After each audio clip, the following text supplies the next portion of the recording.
are live once again with part 8 of second playthrough of Bloodborne. I am Savage Squishy 86 and we are back. I did some examination of the issue with the healing. I guess I had a bug with my controller. I updated my game system and I reset my system.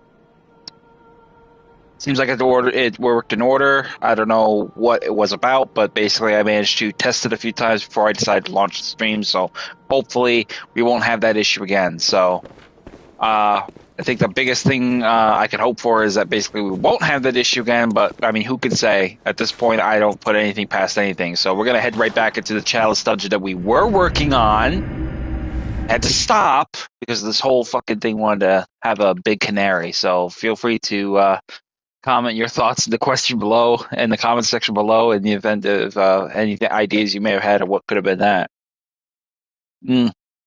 I would say it was probably a system error, but I don't know. I think it was probably a controller issue.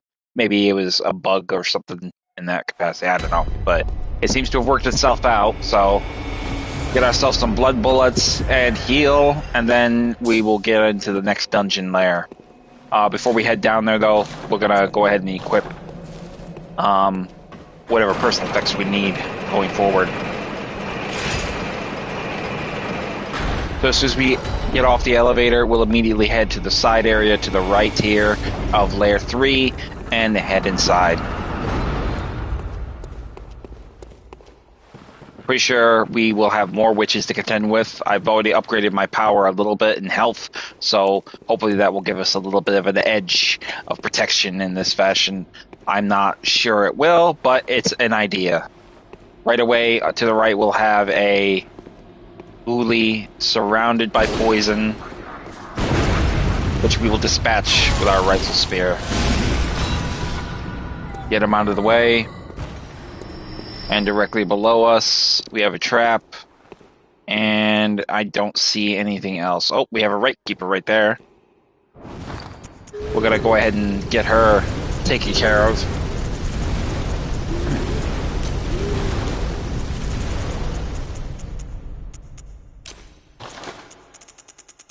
Matter of fact, we'll get all of those bare and essential items out of our way just for the sake of it, because I really want to have the necessary items in question to take down this bitch.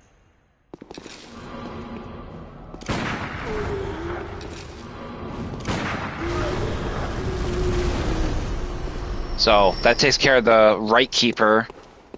Over here, it looks like we have a passage leading from a side area, so we'll throw some coins down to navigate that way there. There we have some more witches. Wonderful. So we'll find our way down there momentarily. Let's go about the process here. Obviously there in the distance is one of our little bitches there, so we're going to go ahead and deal with her.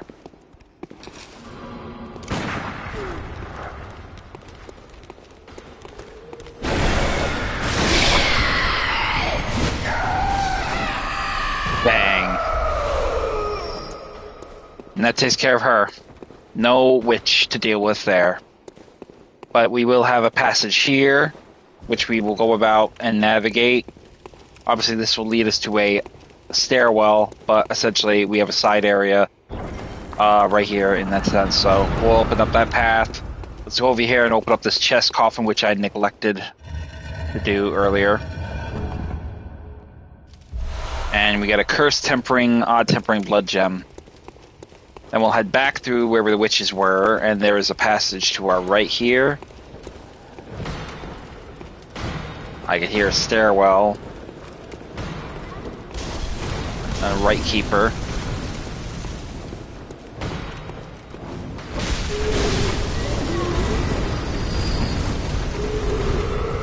Essentially, we want to keep cover on our favor here, so...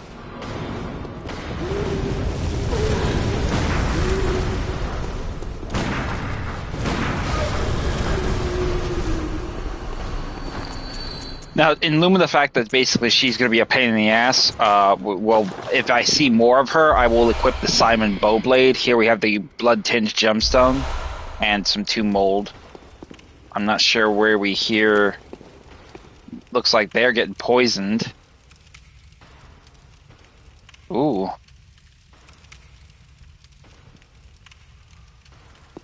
Easy work for us.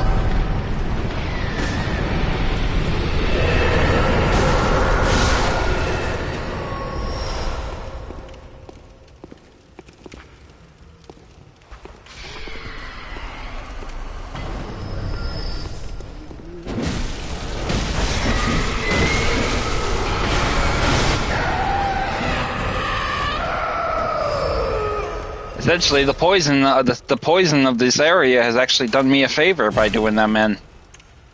So it's actually quite nice.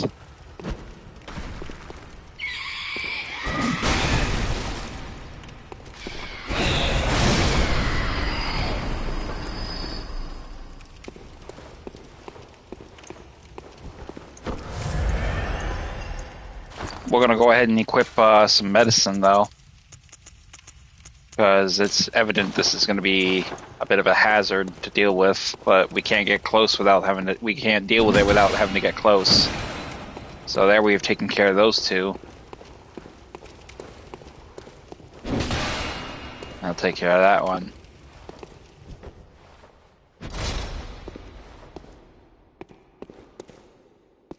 So once we've dealt with them, we'll head down here and navigate down here and see what's down here. Great One's Wisdom in the corner. And something in the stairwell nook over here. Great One Cold Blood. Okay. Good. Now we'll head up.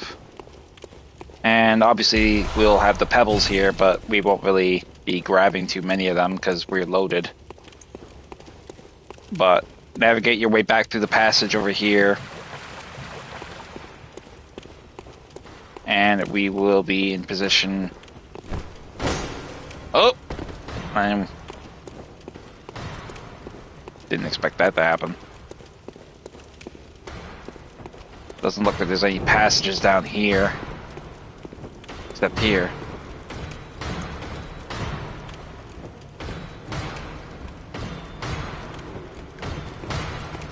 So that passage is pretty much sealed to us, so we can't really go that way.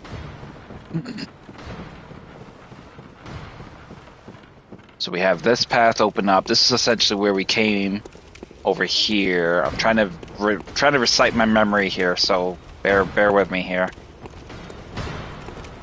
This is where we killed the first batch of witches.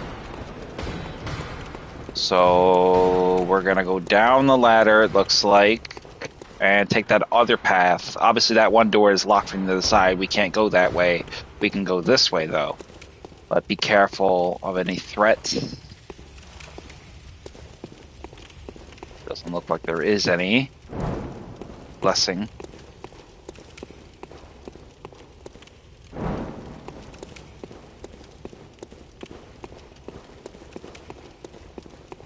I think there's another path though that we could have taken. We gotta go back to the main area though. Alright, so obviously we got a dead end here. There's nothing really down here to get or find or collect, so we're gonna head up the ladder again. Obviously not that way with the poison. We're gonna head back the way we came. The path leading to that room is over to the left. Is there a passage in this area? Okay, here we go. Stairwell. That I remember. Circular stairwell going down.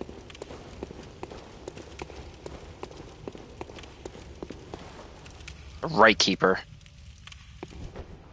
Doesn't seem like she knows where. She must hear us, but she probably doesn't have a good sight line of seeing us. So we're going to use this opportunity to use the Simon Bowblade to get some easy shots on her. Essentially, this is probably the best option we'll have in terms of melee combat or long-range fighting, so essentially we'll do just that. We'll use this.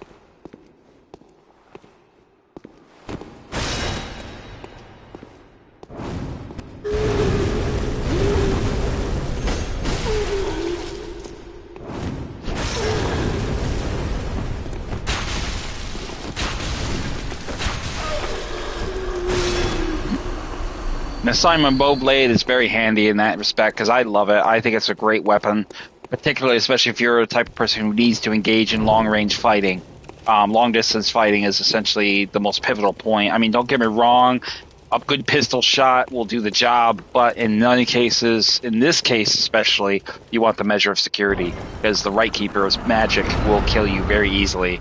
Now it seems here we have a madman, so let's get our Holy Moonlight Sword and let's pay her homage. Come here, girl. Let's talk.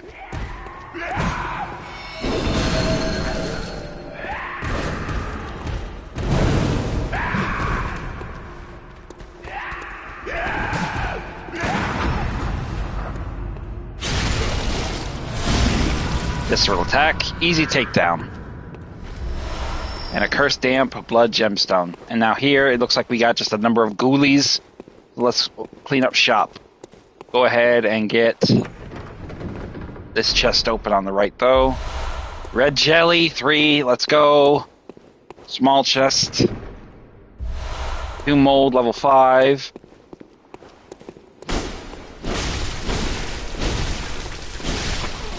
This weapon is not up to full power yet, but it will get there soon. Let's open up the coffin, and inside we will find Yellowbone 2. Another ghoulie.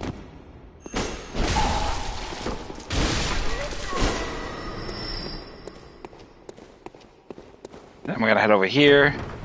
Open the chest on the right with more red jelly. That is awesome.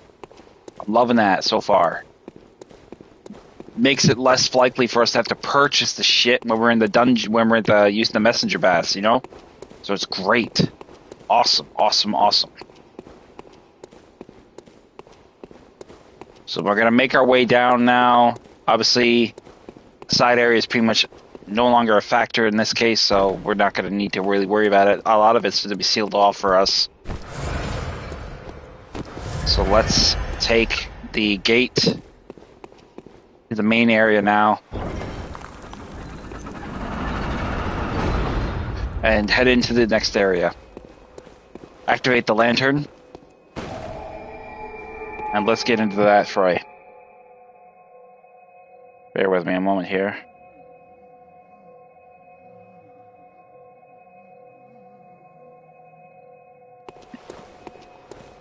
So once we have pretty much made our way here, we can see the gate to out of here is going to be here. Obviously, in itself, it sounds like we have some phantoms that we're going to have to contend with. And we have some mad.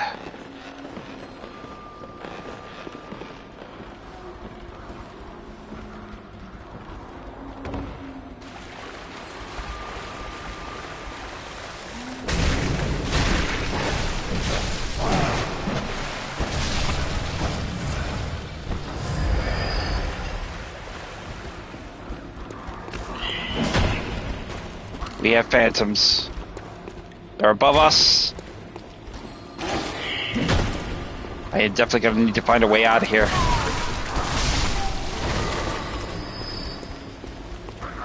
So we're going to have to beeline it, because we're obviously going to be ambushed. We're going to have multiple targets on our back. We're going to have to get through this.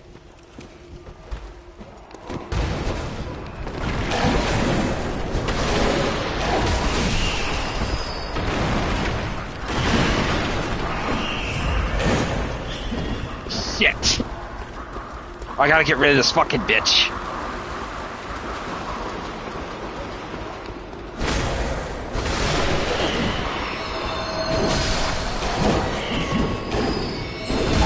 Get away from me.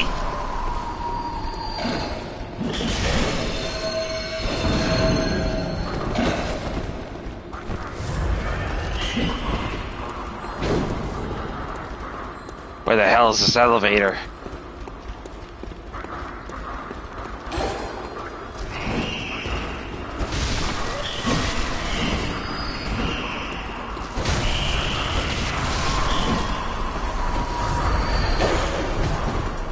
Jesus Christ, bro.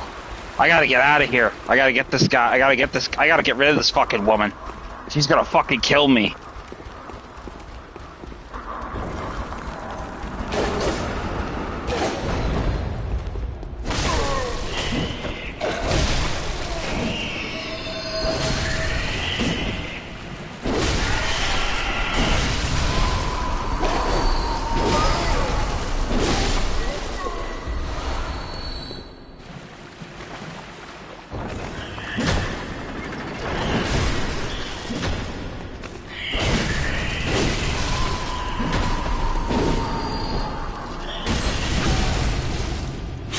fucking bitch!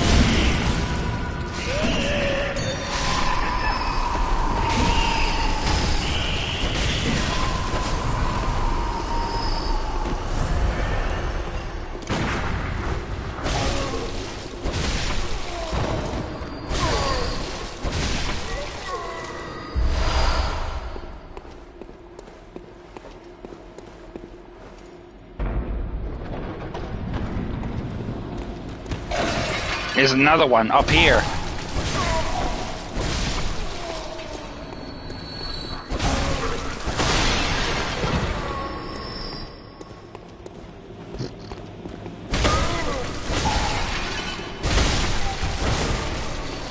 What a pain in the ass you are, girl.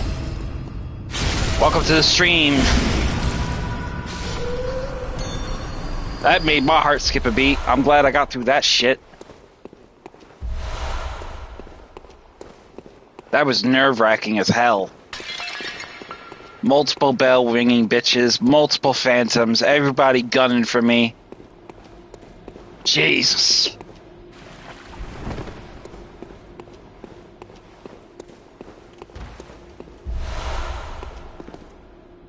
Whew. Yikes. So let's go ahead and get back into the let's get back to the business at hand before the circus came to town.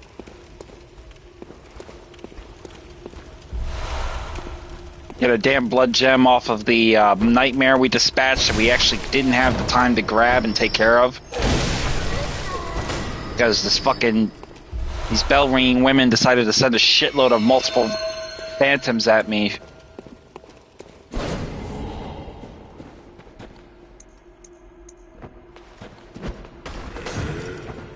Come on, asshole. There we go. Goodbye. I managed to figure out the issue with my controller. Seems to have been a bug or something. I updated the game system and it seemed to have fixed itself, so... Or the game... I don't know if it was an update for the game or an update for the controller. I think it was an update for my controller. I'm not sure. I have no fucking idea what happened. So, obviously we came into here, so now I'm having to retrace my steps to make up for it. Oh, we got a blood liquor. So, let's, That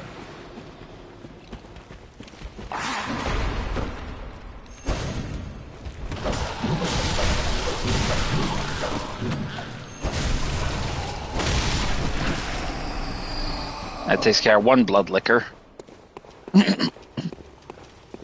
More than low illusions, potentially there'll probably be more.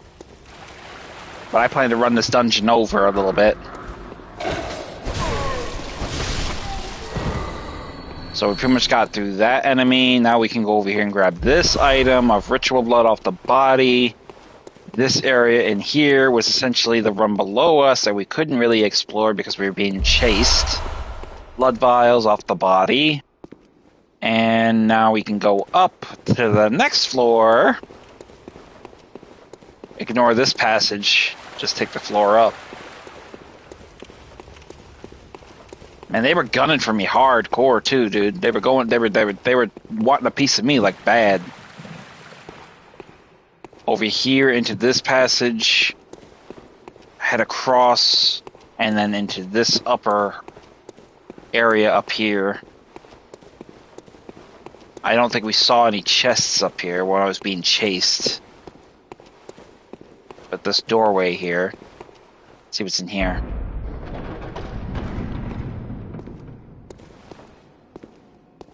Ghoulies and a madman guarding the gate lever. So let's go ahead and say hello.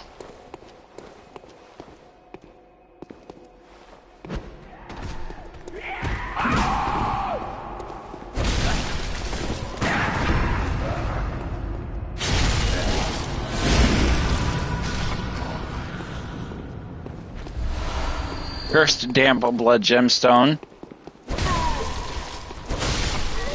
Dispatch the one ghoulie. Open up the path. And then just see if there's anyone else we need to dispatch. Oh, doesn't look like it. Good. Awesome. So let's double back. Check out that other area we ignored.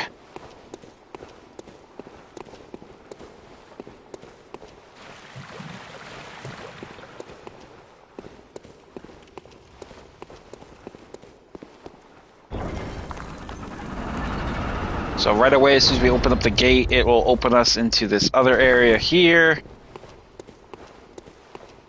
Before we go down, let's keep an eye.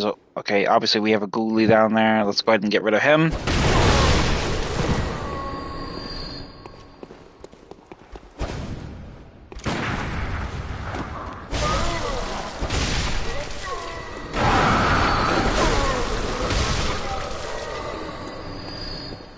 And this looked like this may be an extension area.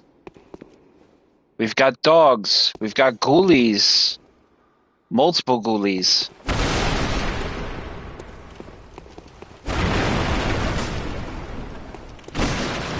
Matter of fact, I'll probably equip my saw spear for this job, because in the event that I actually have dogs, there's probably to be some beasts. We want some beast damage. So in here, we got a passage going to our right. Let's check that out. Poison. Floor.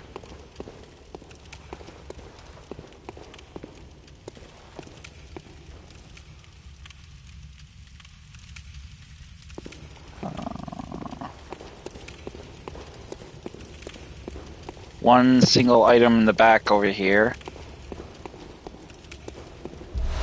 2 mold.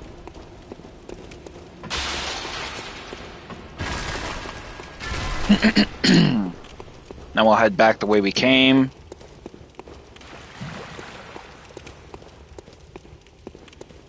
That's the way we came in.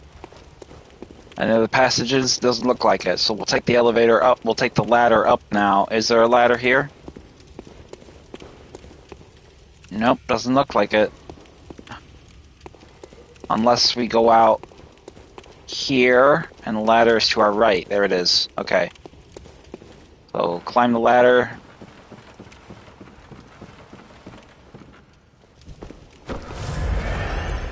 Ah, this damn gate's locked too. Shit.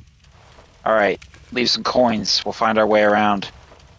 Don't forget that we also have another side area passage that we actually need to navigate that was also a side area, but it was locked from another door, another side of the door, so... We can see that there's actually some dogs there, so let's get some blood cocktails and get their attention if we can.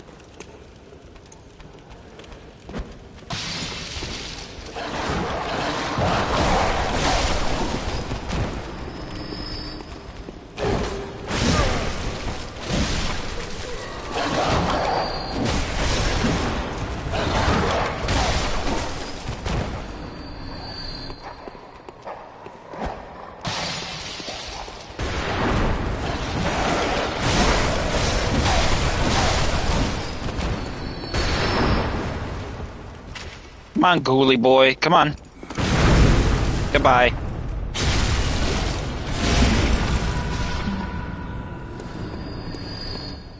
Come on. Visceral attack. Easy takedown.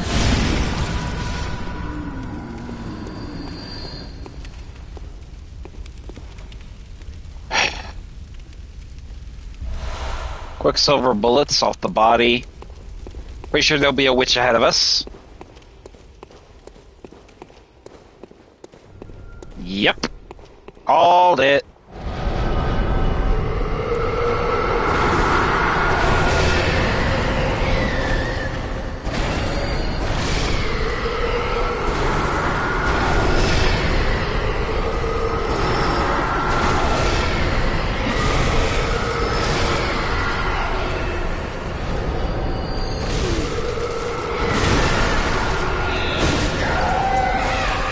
God damn it. I'm so sick of witches, bro. Stop calling them so much, man. So I gotta go through that whole shit show again. I'm telling you, it's getting under my fucking skin now.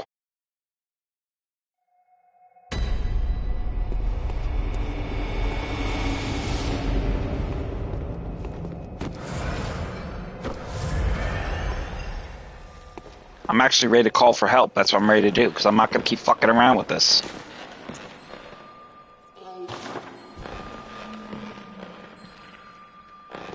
Gotta go through all this bullshit again with this fucking bitches.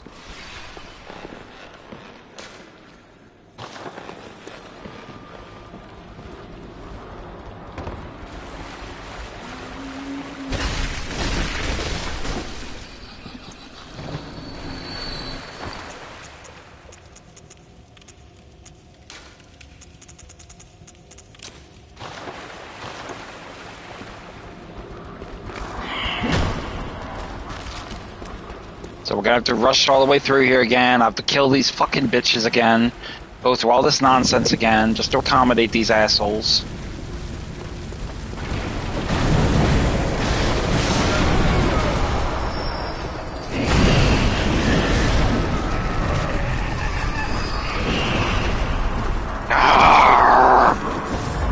Let me breathe, bro!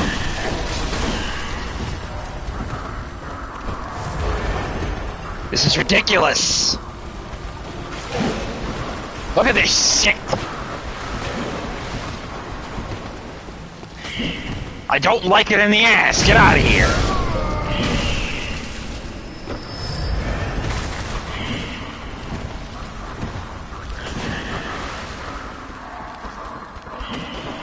Fucking ridiculous this is. Look at this shit. I mean, come on, this is overkill.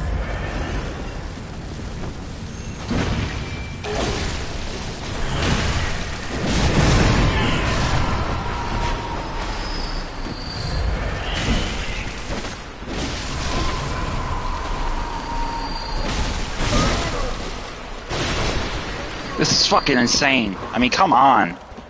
OP as shit. Ridiculous as shit. Sending me squirrels and squirrels of these enemies, ultimately, for what purpose other than to just piss me off?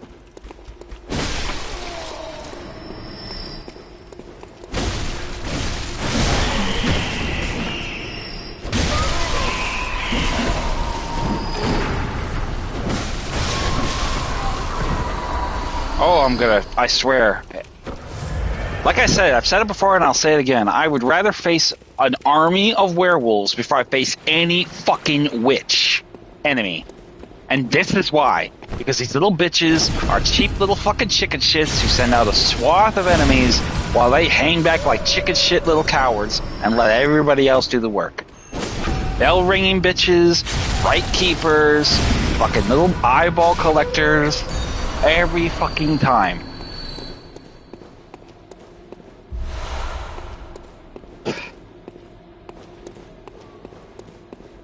I mean, you gotta be a real cheesy chicken shit sack of shit to actually play like that and think you're good.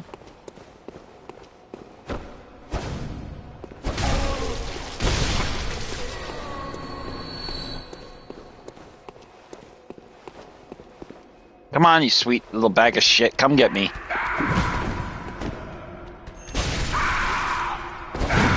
Oh. Come on, hit me.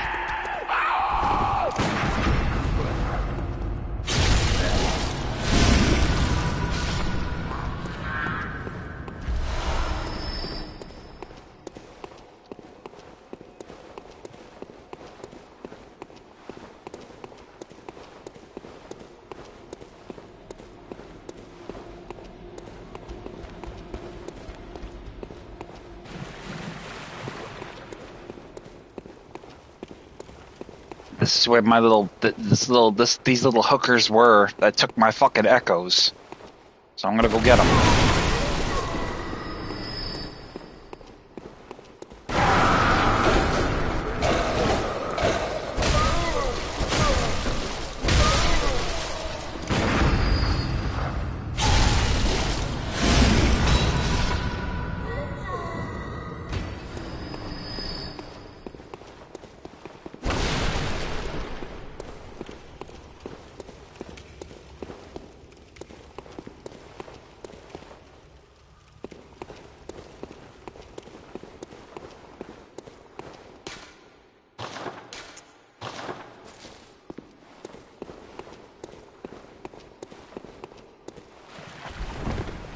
And there's nothing in this direction, I forgot. what I want to do is go up. I think that's where I want to go, is up. I'm so fucking rattled right now, I don't even remember where I was going. Ah, that's right. This path was closed to me.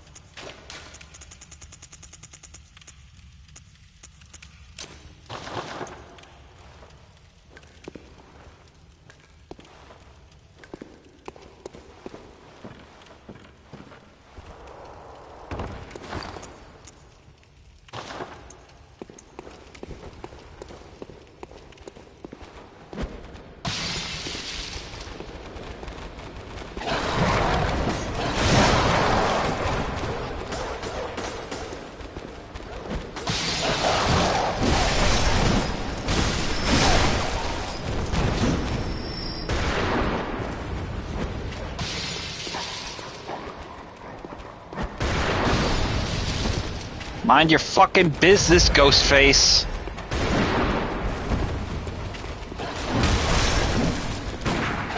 Why are you running around in circles?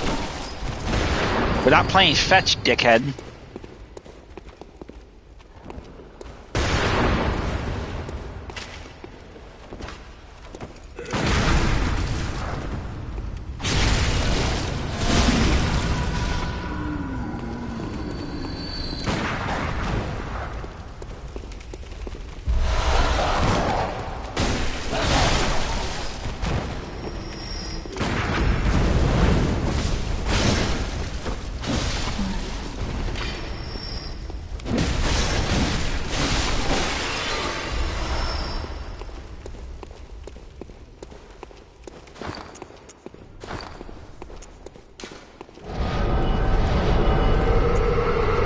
Cheese her out now. I'm just gonna cheese her out. I'm not even gonna fuck around with it no more. I'm in no mood. I'm in no mood.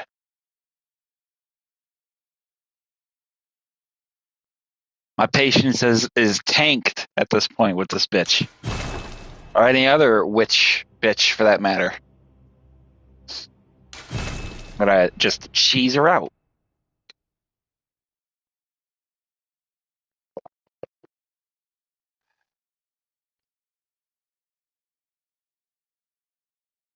Come on. I want to fuck her ass up. Get me in there. Get me in there. Get me in there. Fucking bitch. See how tough you are without your boys? Fucking sloppy fuck.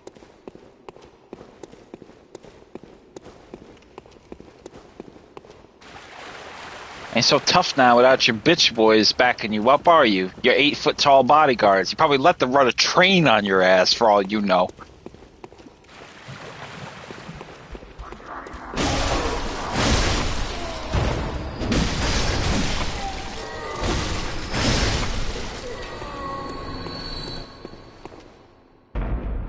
Open up the path, and directly here, it looks like this is going to be another hidden area. 2 mold on our left here, and a beast-possessed soul directly to our front. Asleep. Let's take advantage of that. Let's get the attention of the nightmare apostles, though.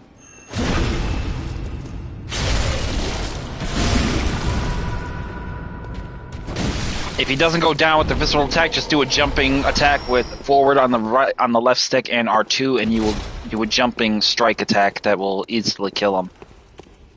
Out here, I'm probably going to run this again because I know every time I exit, I'm actually nullifying the effects of possibly a blood liquor from appearing. So essentially, I want to make that happen. But I'm going to keep this dungeon, and I'm going to run it in my own time and get a couple of bloodstone shards in that regard. Here we got another Mo Howard-looking nightmare apostle. Basically. That takes care of that donkey. And then we're going to head over here. This will open up the gate to this area. A shortcut for us. Fabulous. No more running around in circles And then we're gonna head over here, open up this gate, and then follow this path around over this room, which we went through earlier. A poison-clad enemy throwing... Oh, you fucking son of a bitch! Oh! I'm telling you, these guys are testing my patience to the fucking limit.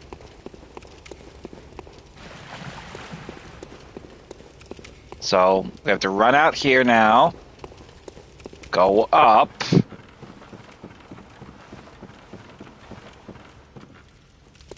Where the fuck is my Simon bow blade? This guy wants to play with projectiles? Let's play with projectiles.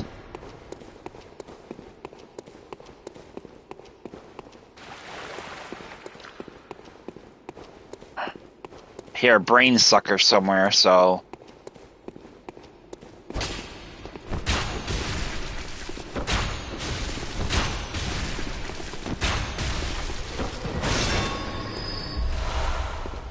Jack off.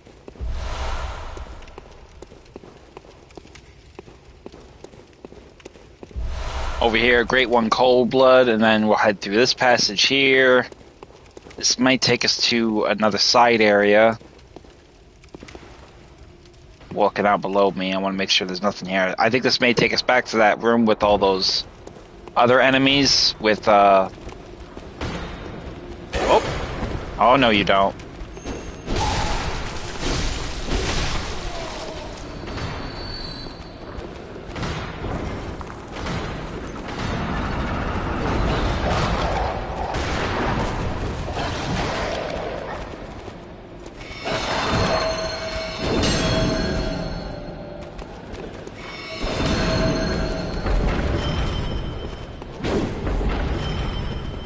Definitely gotta destroy that trap.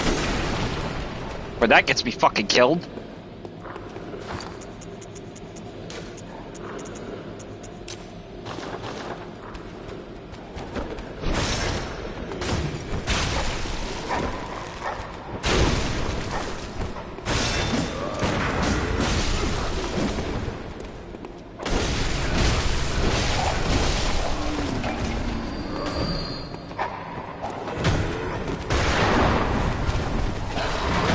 Okay, buddy, keep using them fucking cheap tactics. Keep using them cheap tactics.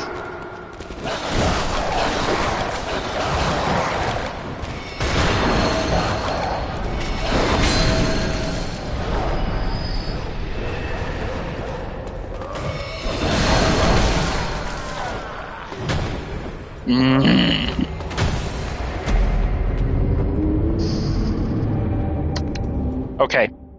I now know what is there, so that's at least a good thing.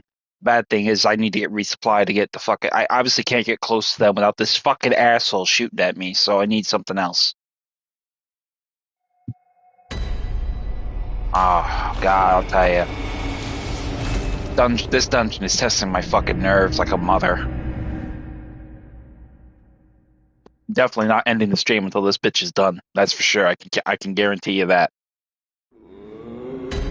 So, let's run up here. Let's get some goddamn bone marrow ash. Let's resupply. I'm definitely going to take the visceral attack rune off for now because I definitely want the added protections of firepower from damage and that sort. So, let's do that. 9, 1, 2, 16. Molotov, yeah. 4. And I'm definitely gonna change all damage protection, and then we're gonna put on adds all types of resistance.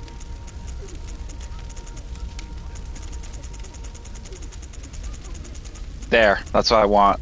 The lake room. Physical damage reduction by 3%. Visceral attacks does great, but right now I'm not really too keen and interested in visceral attack protection, visceral attack enhancement, because right now my biggest goal is survivability, and right now I've gotten bodied way too many times to account for survivability as a factor in this.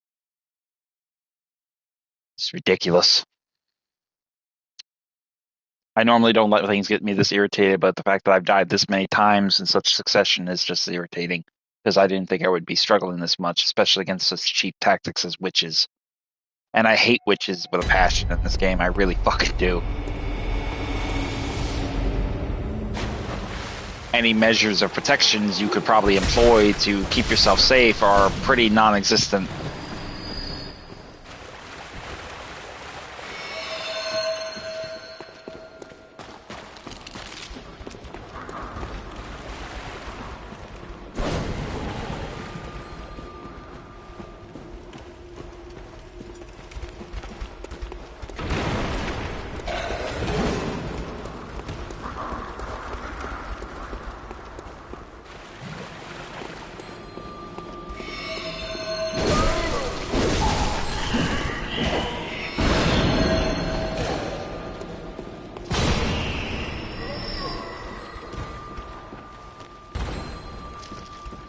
With all these fucking roaches down here, it's an easier job.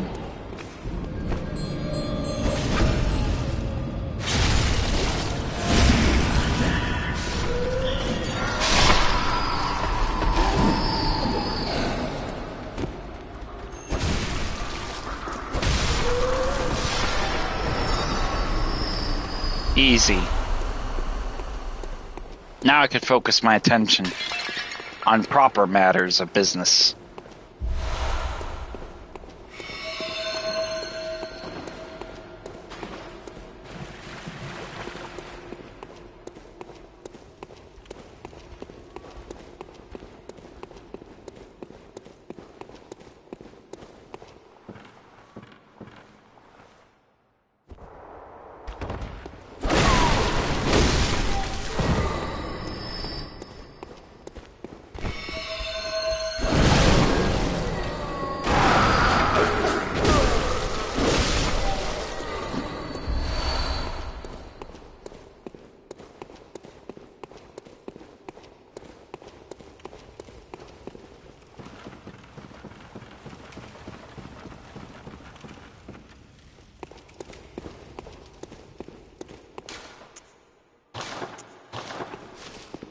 So once we get through this little circus,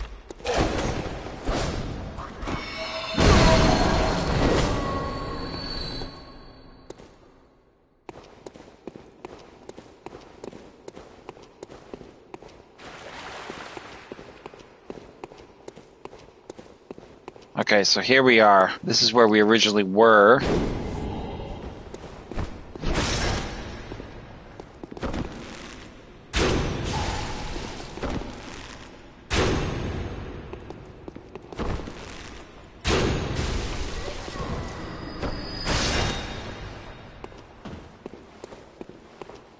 And now we head into this area.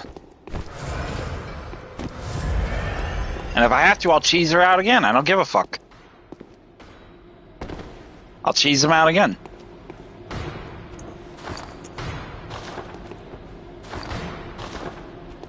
This fucking asshole with the rifle, he's the problem. So we're gonna get ourselves some Molotovs. We're gonna get ourselves... We got Molotovs equipped already, but we're gonna get our Bone Marrow Ash, I can tell you that.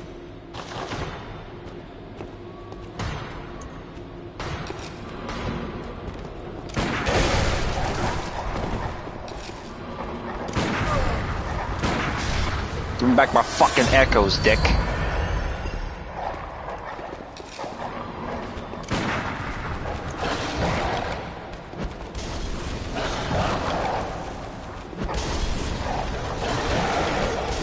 Come on, target them! Oh my god.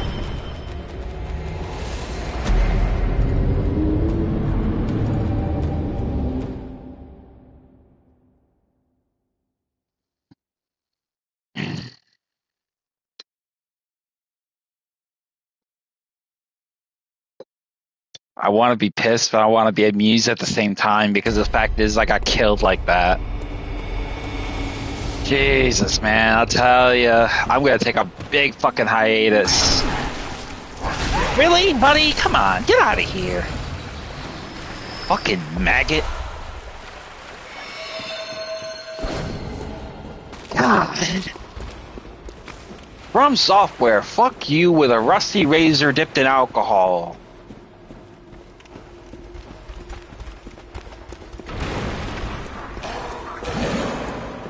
You think you're fucking funny.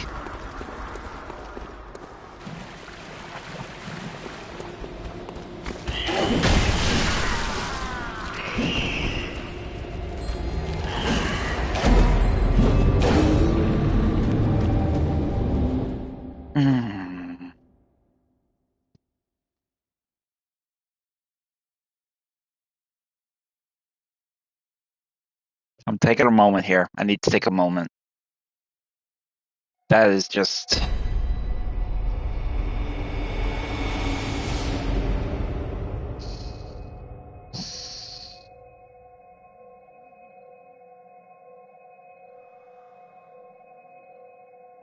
Fuck it. I'm calling for help. I'm not gonna keep fucking going through this. This is insane. Now I just lost 1.4 million echoes, roughly, maybe 1.3 million echoes I could have had there. I mean, what the fuck? Oh, really? You guys are still coming after me? It's like, get the fucking hint already! Take the hint! Get the clue! Go away! God! I mean, who does this?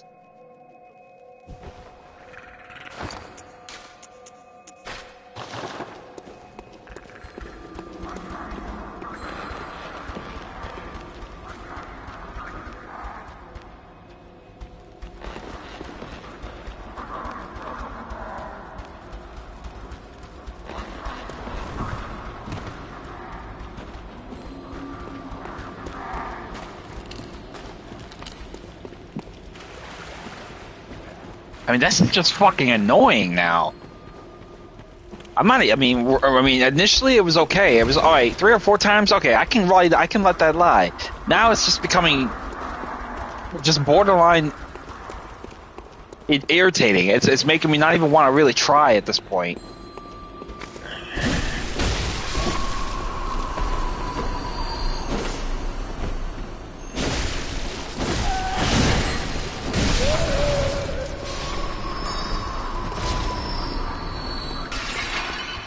I'm gonna farm. I'm gonna keep this dungeon. I can promise you that. I'm gonna keep this dungeon just to go in here, just so I can fuck them up.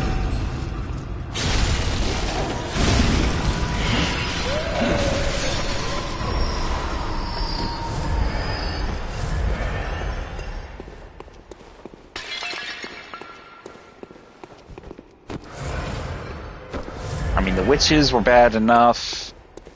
The conditions of the other enemies was even worse, but it's just the point. It's like, what the fuck?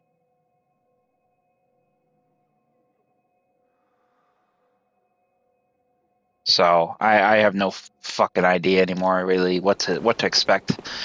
I can't say I should be surprised. I mean, I definitely know I'm going to be having to. If I play one of these dungeons again in the future, I'll probably be put in a position where I'll end up having to burn my echoes every time I go from one layer to another. And that's sick, because I shouldn't be at an affair of power now where I shouldn't have to deal with that.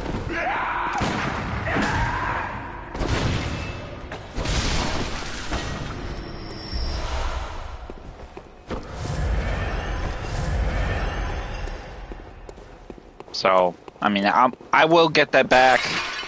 I'll get the echoes back. I'll make up for it tenfold. But it's the principle that I'm getting killed this much because of a bunch of fucking cheap enemies. 9,000 echoes. Whoop-de-fucking-do. You took fucking 1.4 million from me, you fucking dicks. Thank you. I feel so fucking special. You guys do me such a solid giving me that. Oh, 9,000 echoes. Woo! Great. How gracious of you. I feel so lucky. What a fucking steal, man.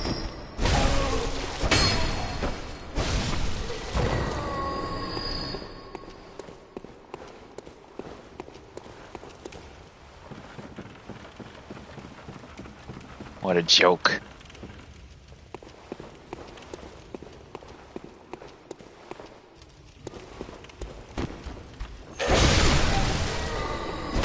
I swear to God, if I get knocked off this thing one more fucking time because of some zombie who's barely got any meat on his bones can hit me like a fucking bulldozer, I'm gonna flip the fuck out.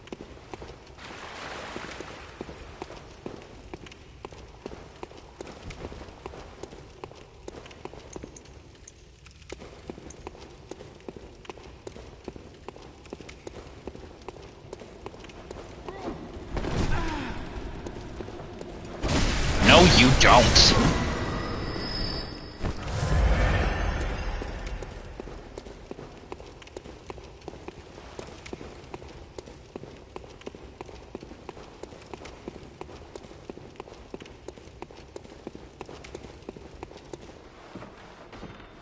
Now this time, you dumbass, don't forget the fucking trap.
He fucking shooting me, you son of a bitch. I'm gonna get to you when you get it. When I get through you, I'm gonna tear you the fuck up.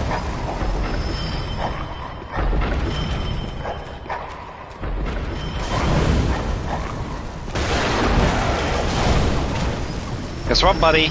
You don't have any backup now. You know what that means? Means I'm gonna get through there and I'm gonna tear you the fuck up.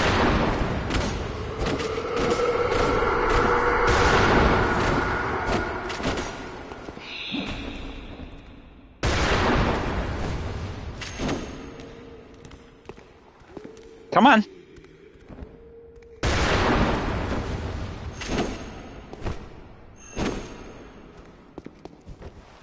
Come on.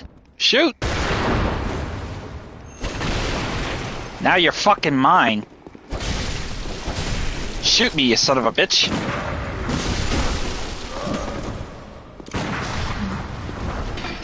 Pussy. Poor red jelly. You better have given me something good for that, because you gave me a lot of fucking trouble to get it.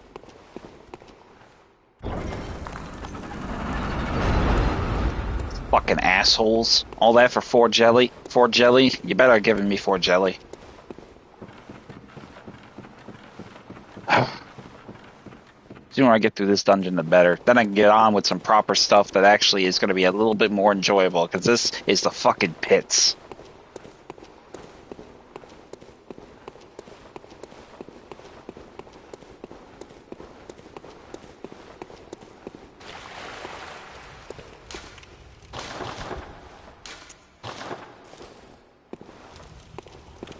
Let's open up this door, see where this takes us. Hopefully to a coffin with some items. We got a brain sucker, so there's our question. There's where we heard that brain sucker earlier. Thank you, buddy. Now get out of my way. I'm in no fucking mood. Quicksilver bullets, open the coffin. Let's hope there's something in here worth my trouble. Formless Odin. Okay, that's more like it.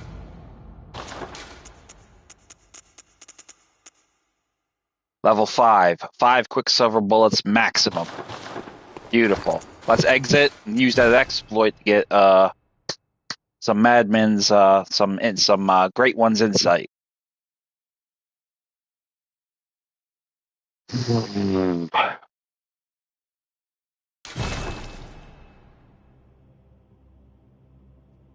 Fucking witches. Witches and cheap one-hit enemies. Cheap one-hit wonders.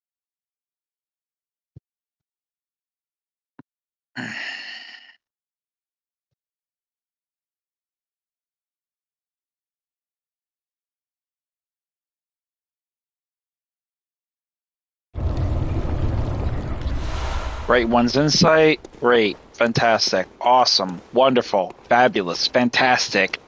Horrific.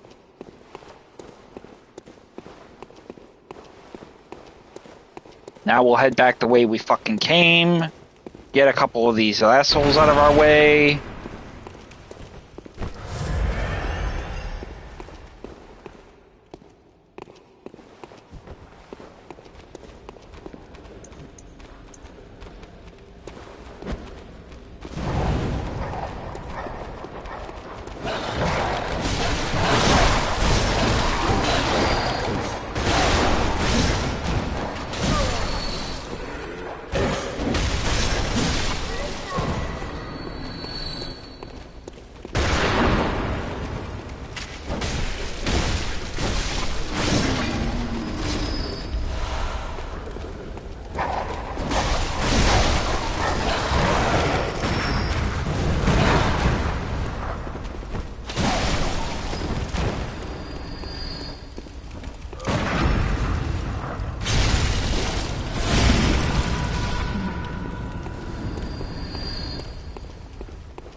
Fuck that fucking witch, man.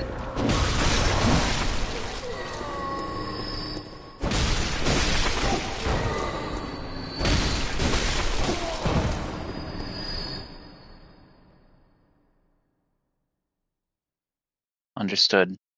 I see that she was here. Any problems? Question mark. Alright, let's see about getting a little bit more of my payday back with these fucking echoes.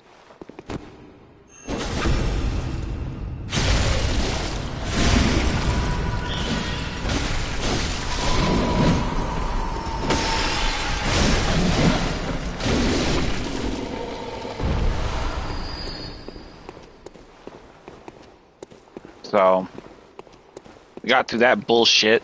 Thank God. I'll head back down the way. I'm not gonna go this way. I'll go a different way. Obviously, we can see the madmen over there. Fuck them. I'm not dealing with them. I'm in no fucking mood to deal with them. We'll double back, and we'll make our way to our next entry. Far removed from this bullshit circus.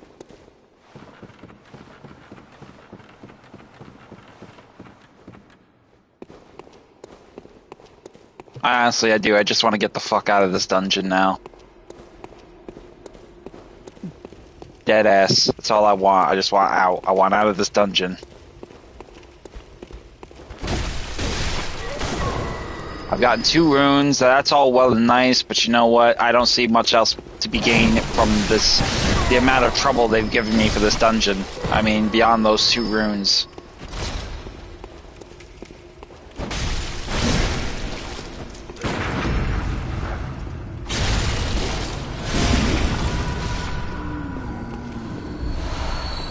And a couple cursed gemstones, which probably ain't gonna be fucking worth a damn.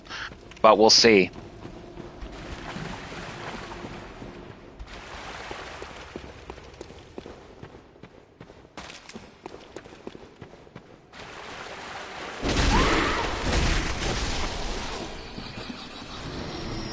I don't know what's down in this tunnel.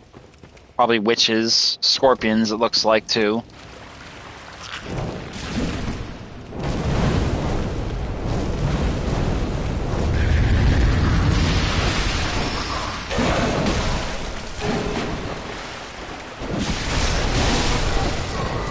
Two ghoulies and scorpion. Blood vials, quicksilver bullets, and that's it. That's really all there was down here. So let's get up the ladder. Let's get the fucking gate open. Let's get the fuck out of here and get to the next area. Hopefully there won't be a side area, because at this point I'm burnt out. I'm burnt out on this dungeon in question.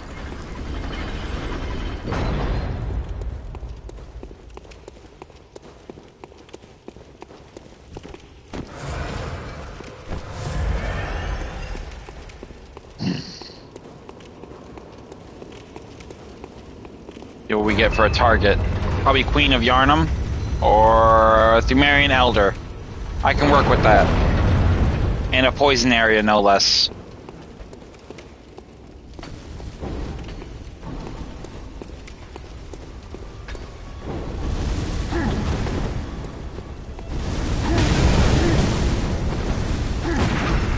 Nope.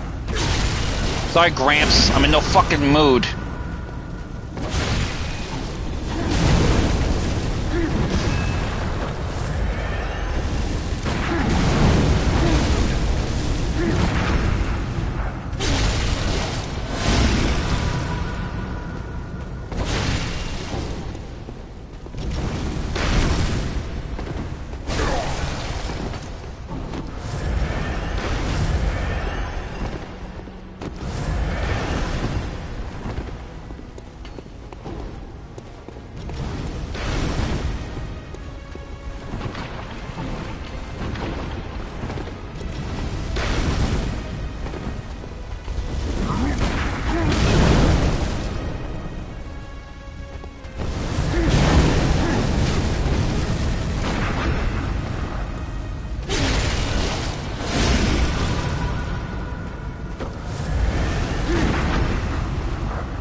Come on, fucker.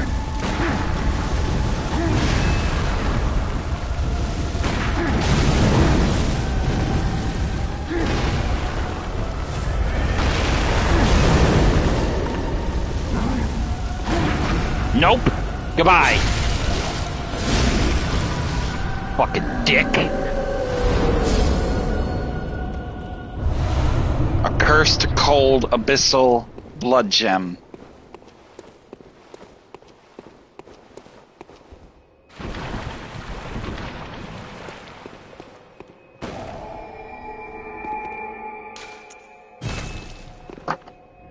Definitely got to take advantage of that shit in the future, where I'll be able to get the measure of actually doing that business, just taking it to them with getting blood echoes, because that was the shit.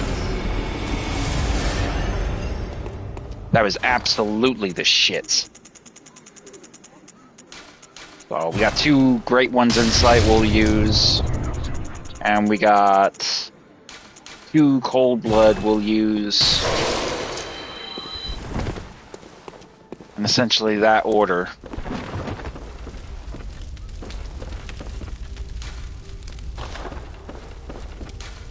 We'll repair our weapons now.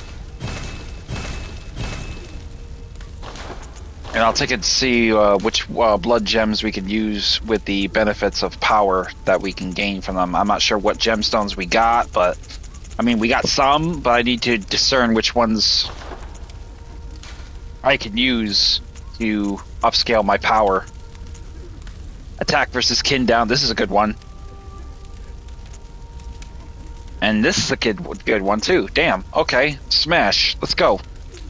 463 and 459. I think I'll put it on this one.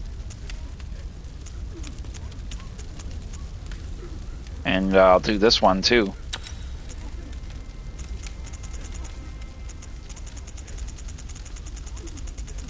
Oh, wait a minute. We had one there. What was that one? Weapon durability. Nope. That can go. Not keeping that one. This one's 14. This one's got increased. What is this one? Hunter Axe. Attack versus beast down by 10.9. I'll take that.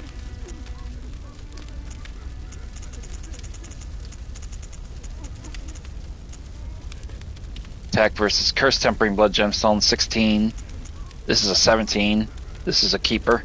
Weapon durability down by 29. Not keeping that, so that can go. Reduced stamina cost 1.4. Drops by 2 points. That's 18 compared to the 17. I'll keep the other one for now. Beast Hunter Scythe.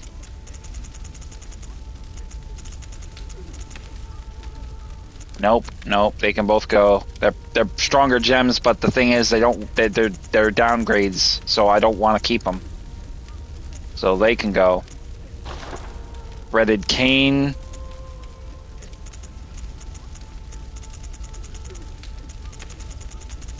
Yeah, I definitely need something better there.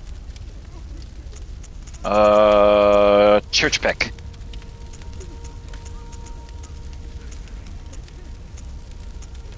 This is a bit higher on the tableau, but I don't want to do that one. 17, 18, what do we got here? 13?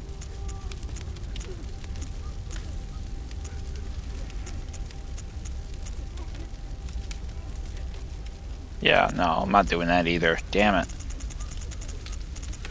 32, 16, 17. Weapon durability down by 2. No, I don't. Ah.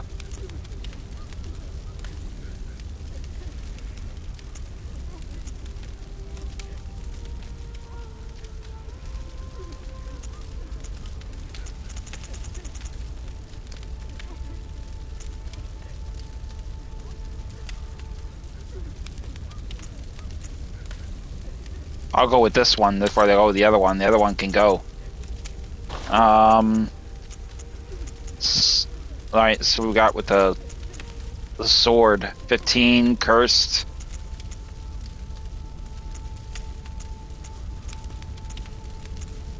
Maybe I will keep one of them for now. Maybe. Only simply because I get the added benefit of the magic, the elemental powers afflicted to it, so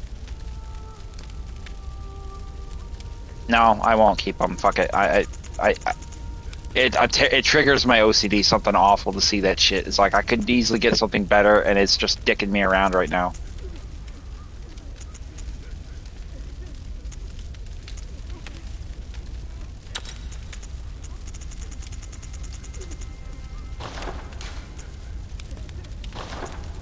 Simon Bowblade.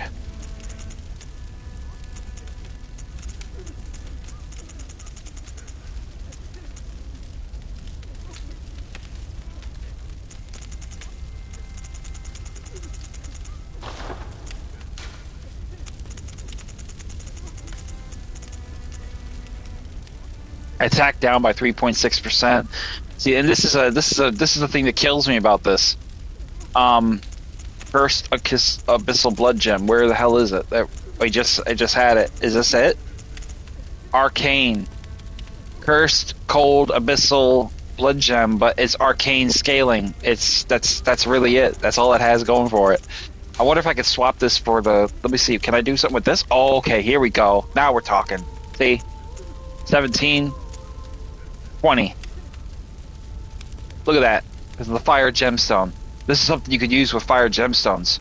So essentially, if you turn your weapon into a bolt-based weapon or a fire-based weapon, this will amplify the power of it tremendously. As you can see right there, jumps by 67, 80 points of fire damage just because of that gemstone. So that is a keeper right there, sure as can be. Bang, perfect.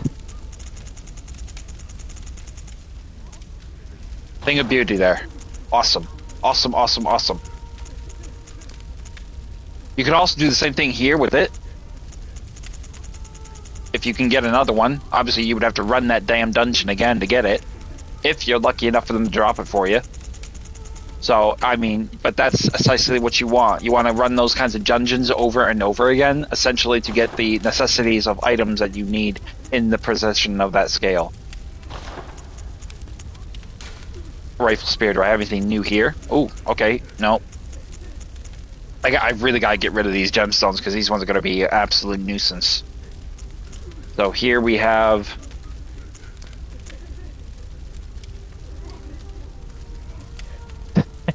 Mom. Psycho status, she's like... So here we go. First, Tempering Blood Gemstone.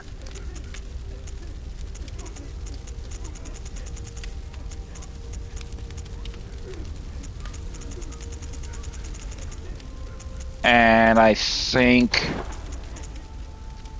that's gonna do it. I think that's all we're really gonna be able to get in terms of power. I mean, we got plenty of options here, but there's not really a lot that we can really do with now because we don't have the gemstones associated with them. But keep hunting, keep running these dungeons, keep exploring them, and you will find the necessities of everything you possibly could probably hope to find. In that measure. So, but like I said, we're gonna get rid of some of these other gemstones because we don't want them. I don't want ones that do weapon durability, that compromises weapon durability. I don't want ones that drain your HP, and I don't want ones that reduce your attack damage, essentially, because it just doesn't really make sense to have them.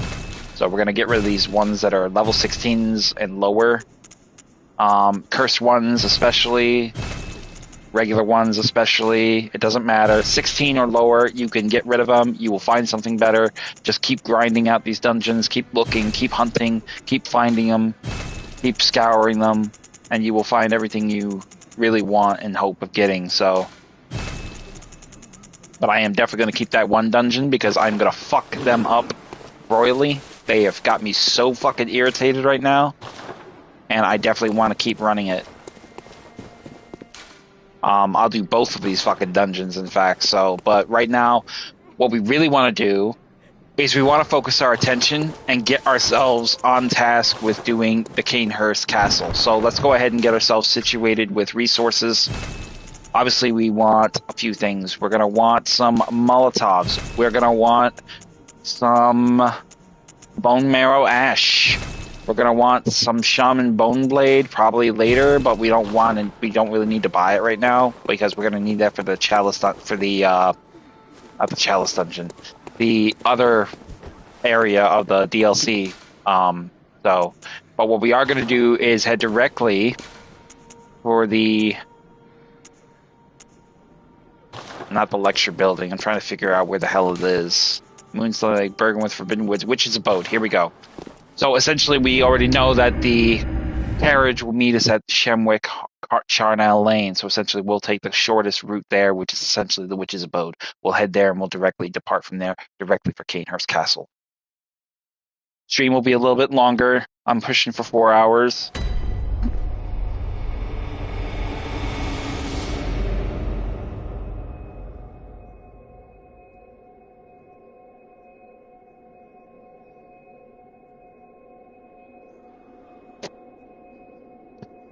So here we are, the Witch's Abode. We're going to make our way back. Obviously, this is not the way out. This is the way out. So head deck the way to the other area. We're going to change our weapon. We're going to use something. We're going to use something a little idyllic. So we'll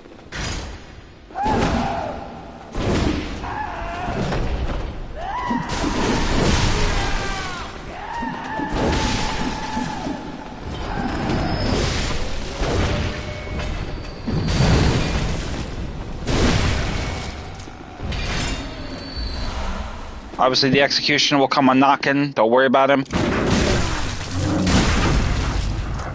Get rid of him. Now we can relax and just enjoy ourselves. We don't have to fucking stress ourselves out with fucking Chalice Dungeons anymore. At least for now. Matter of fact, we're gonna go ahead and put on our rifle spear too. Matter of fact, we don't want the hunter's axe. Actually, what do we want? Let's get. Let's actually keep the moonlight sword on because we need that for Cainhurst Castle anyway. Because we're gonna be we need a righteous weapon. So and it don't get no more righteous than the holy moonlight sword. So I'll head down here and.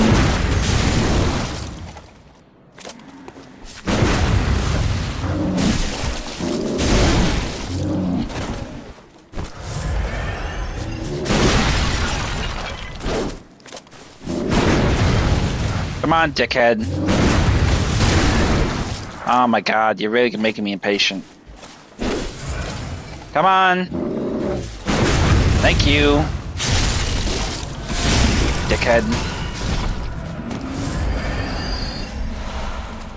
Tempering blood gemstone, which will sell. Get rid of this asshole next. Come on, big boy.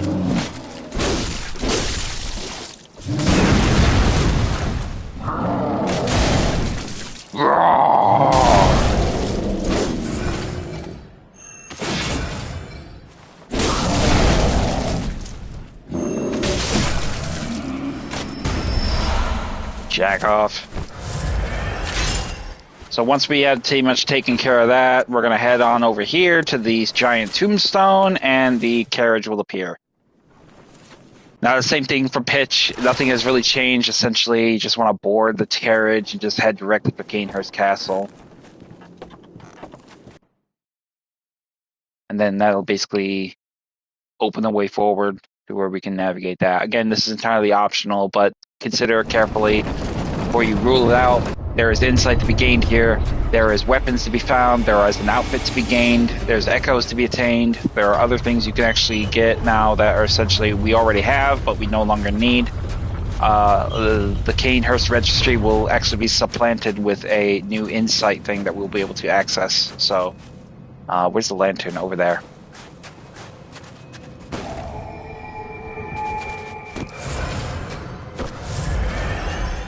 So first things first, we're going to head over here to the right, and over here somewhere there will be a body with some items on it. We want to grab those things first before we engage the blood liquors surrounding the grounds. Hidden cold blood on the body. Obviously the ladder is locked until we access it back to that floor, so we're going to keep pursuing along this path.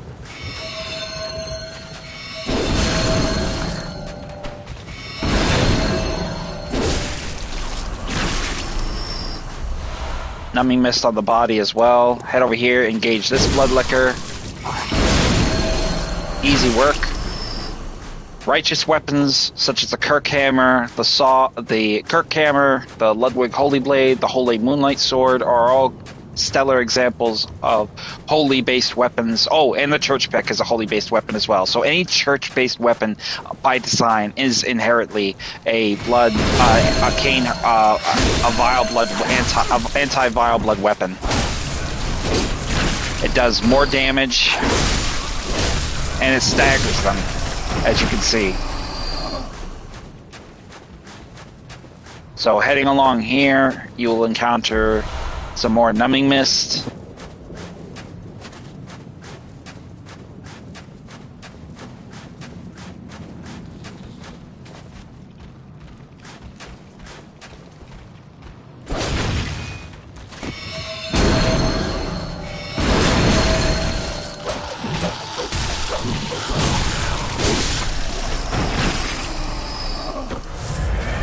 Occasionally they will drop blood gemstones, rather pitiful in nature, but you can still sell them for some easy echoes.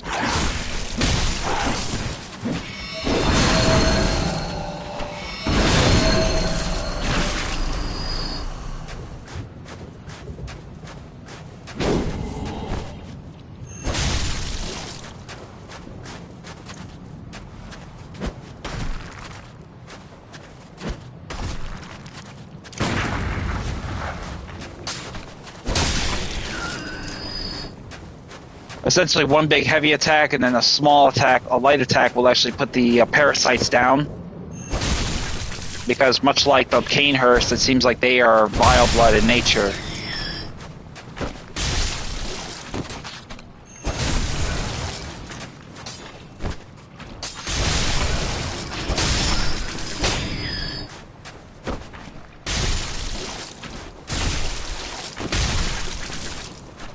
Fucking worm?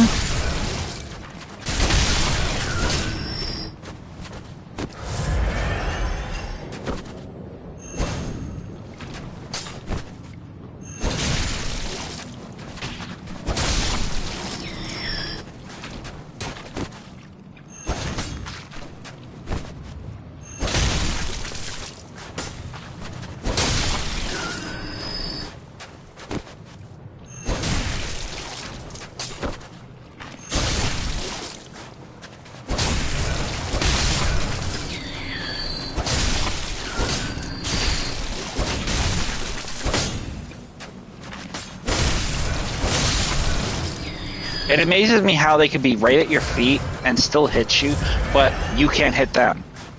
Bizarre.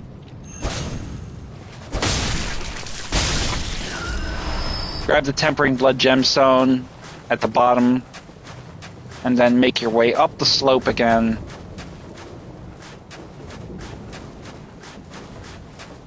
And try to find the easiest path up the slope, I should say, because it's kind of rocky and jagged. You can't really tell, you know, what works, what doesn't.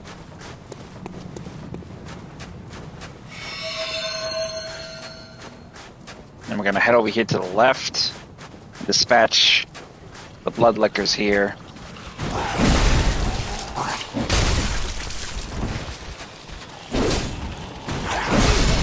Really, buddy?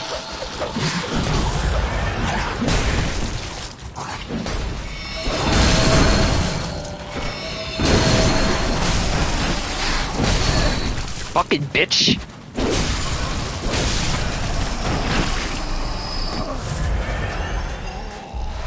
Grab the numbing mist off the body, grab the frenzied cold blood echoes, then we're gonna pop this big bitch's cherry. Excuse me. And then over here, frenzied cold blood. Now head through the statues and then up here. The main door.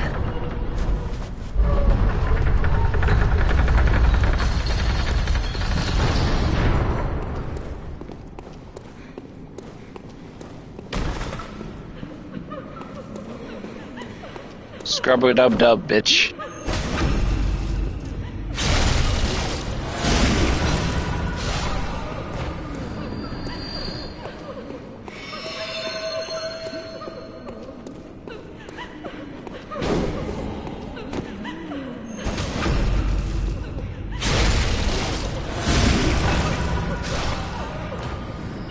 Once we dispatch them, grab the madman's knowledge off the body. Obviously the bitches will appear.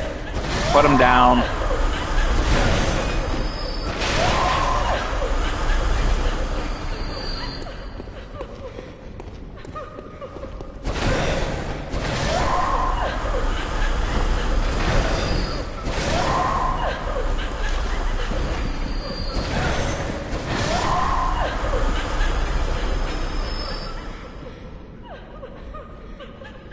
Need to get a better chair. This chair sucks.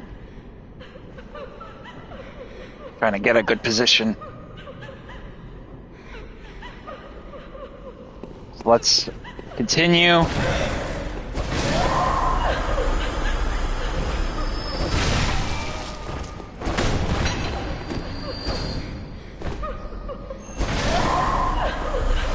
Grab the madman's knowledge off the healing church victims here at their feet.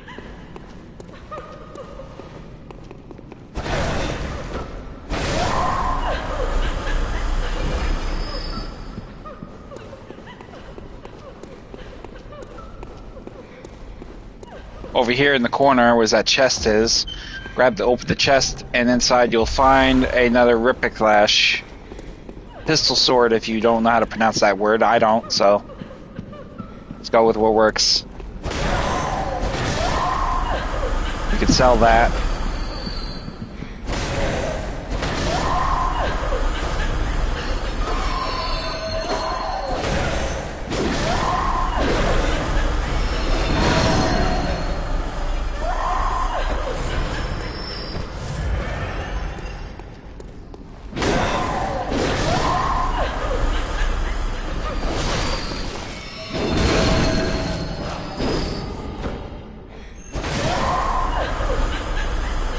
On the body, some bloodstone chunk.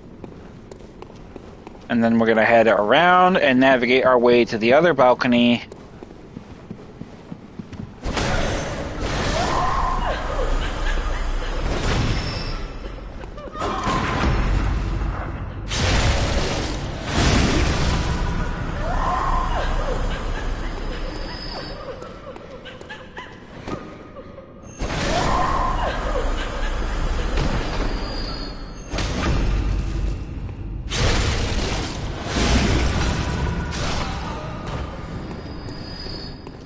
So once we dispatch them, head into the main dining quarters here, and it looks like we got Quicksilver Bullet.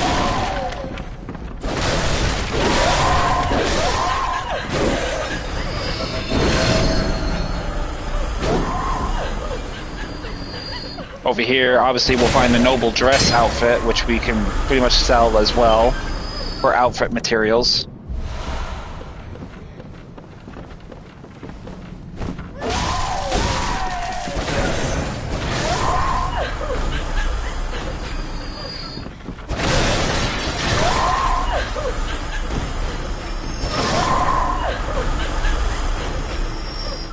Now we have pretty much made our way through there. And we're going to head outside now. Make sure there's nothing that we're missing. I got the dress, so I don't think I think there's a weapon. Yeah, I think I'm thinking a little further ahead.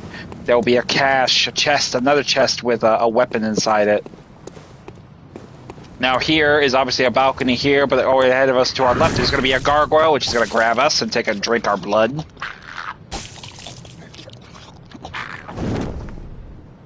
Grandfather asshole. Dickhead. Once we dispatch him, he'll drop some twin bloodstone shards. And then we'll have his other one here, which we'll drop. Before we go further ahead, though, we're going to head up here, essentially because there is another one up here, but there's also items up here we need to get.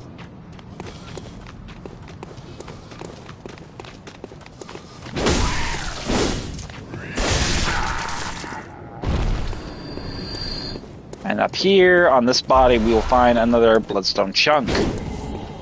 Continue down the stairs and along the other side of the battlements.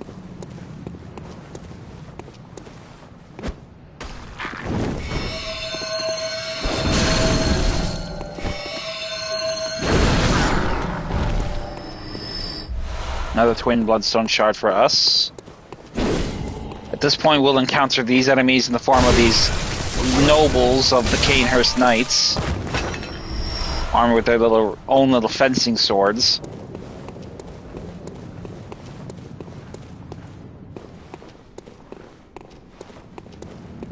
Before we enter back inside the castle, we'll have this path over here with these two gargoyles, which we will dispatch.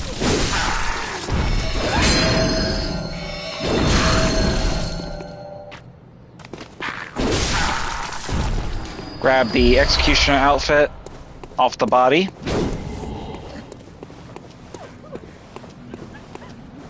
Then we will double back and into this room here. Now, obviously it goes without saying, there will be an enemy in here with a blow dart. His blow darts will actually, like I said, enhance the Phantom's attacks in this room. So essentially we want to avoid that. The Vile Blood Registry is basically the same thing as is. We didn't get nothing different there, but essentially the Vile Blood Registry is basically the PvE or PvP codex for ranking system for, you know, if you're a PvPer. So the elevator is now accessible, but we will continue. We're gonna just run around, keep moving.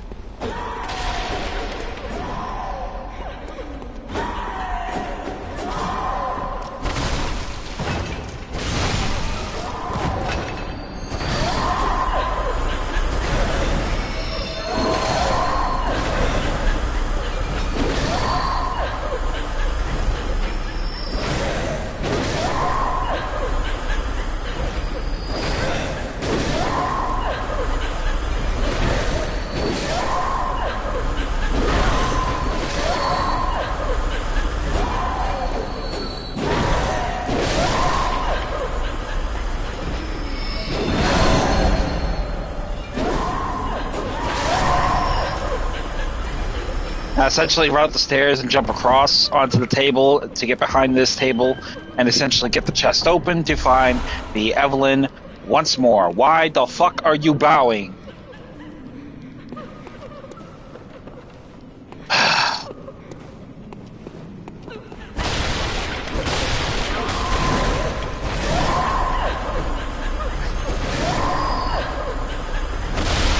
Once we've dispatched most of the specters here, the ghosts, whatever you want to call them, essentially that is essentially what we're going to do is go back over here and head up the stairs to the upper parts of this grand library.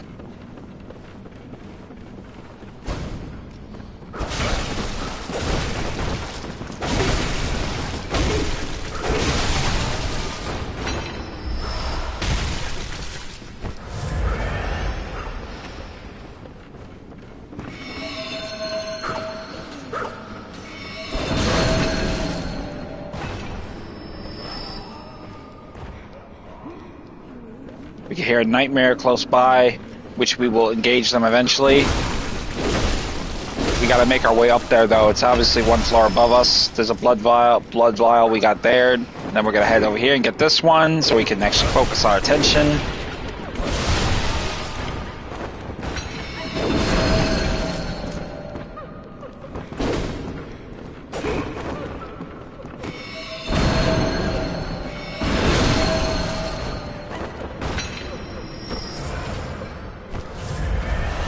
Got 2 blood vials there, and then we're gonna run across here. Be sure to keep your eyes open. Obviously, we got another one here, but there's actually another item here that we can grab. We just have to find it. Another bloodstone chunk. Here we got numb and mist off the body.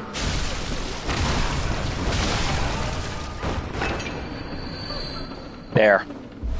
Another bloodstone chunk on the body, tucked away in the corner by the window. And then what we're going to do is essentially run out on the balcony's window of the balcony here, and we're going to make our way slowly across. First we have to go down here, which will enable us to get the Quicksilver bullets. But what we want to do is run over here, walk over here, drop down again, then head across. And we will be out on this balcony here.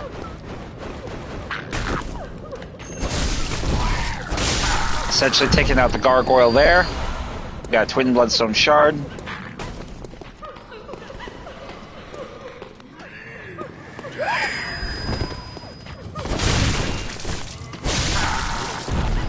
Taking care of the twin bloodstone, another gargoyle, we got a twin bloodstone shard there.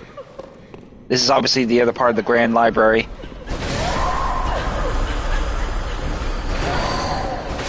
We'll dispatch the enemies here real quick.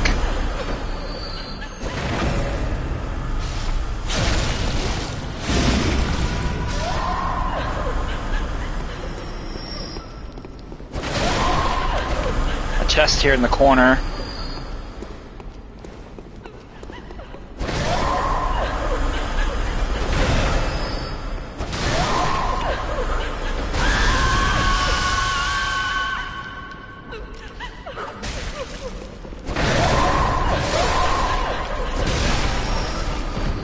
Phantom's down, and the Servant is down. Now, essentially, we'll go over here to this chest, and inside we will probably find the Cainhurst outfit, I believe.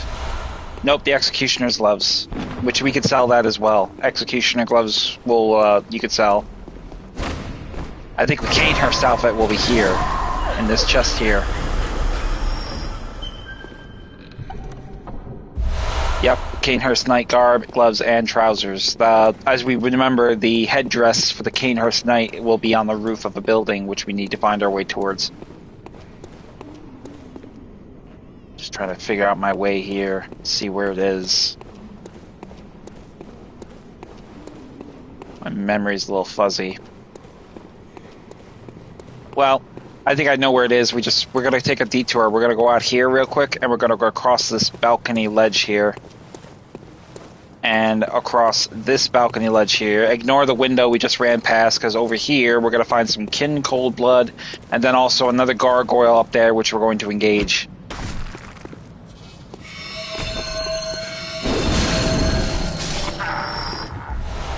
Grab the kin cold blood, and then we'll head back across and into this window where we have the lever to open up the secret stairwell.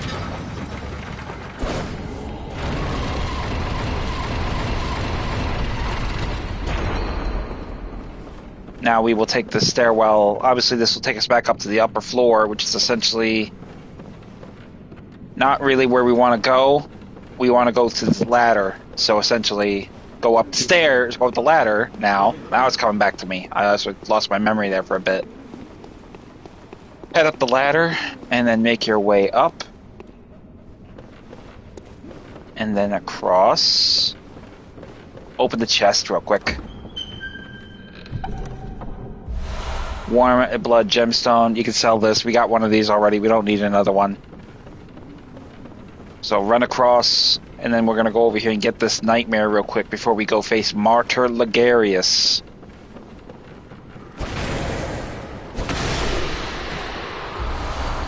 With 2 bloodstone chunks. Now we'll head all the way around again.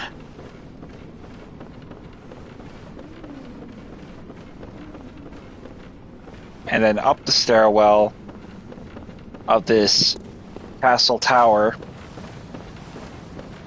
and then onto this roof. Directly ahead of us, if you go in a straight line, you'll find another one of those Cainhurst gargoyle enemies. Grab the night wig off the body.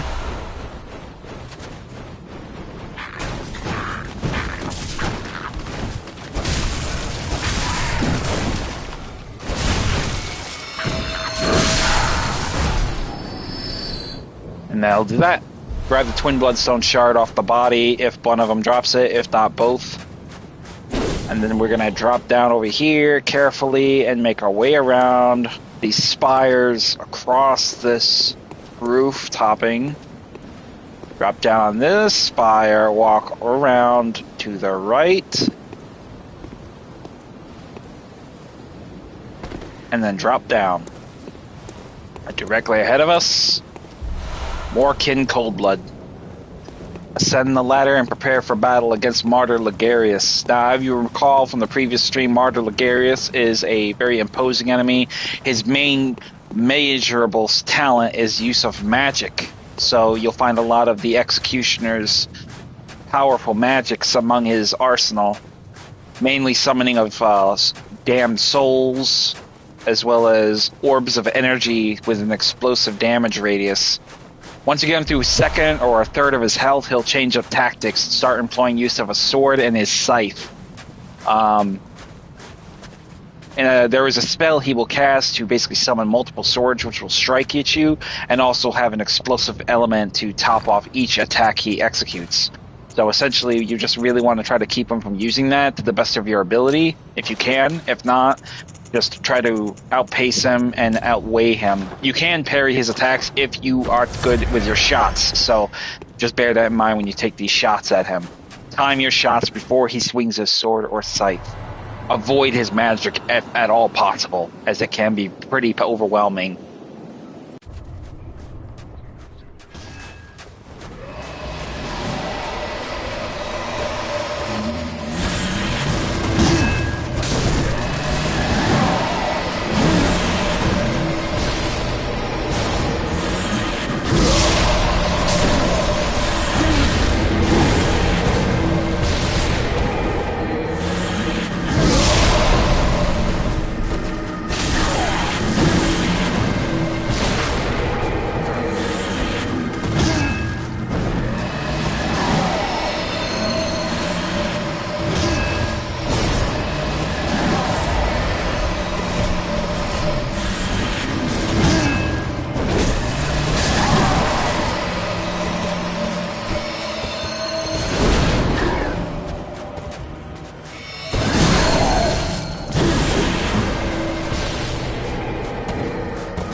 that's it.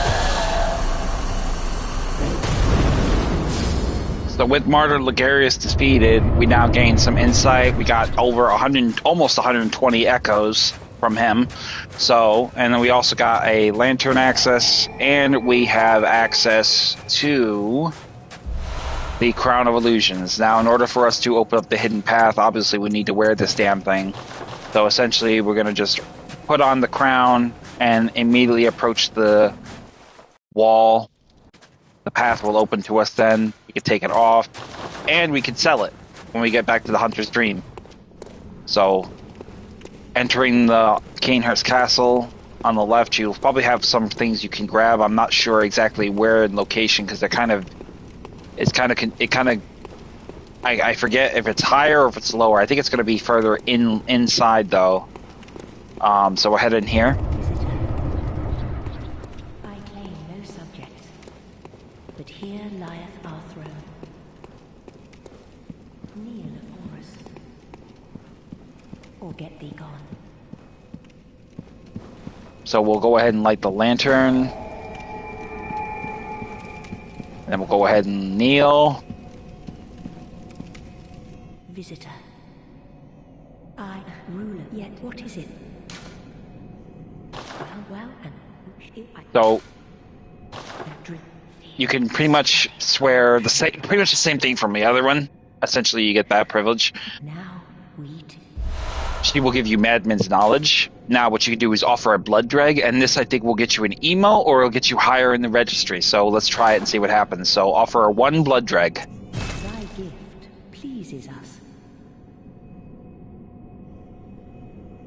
Let this rule endow. And she will give us something else in turn, and which will be the Deep Respect rune.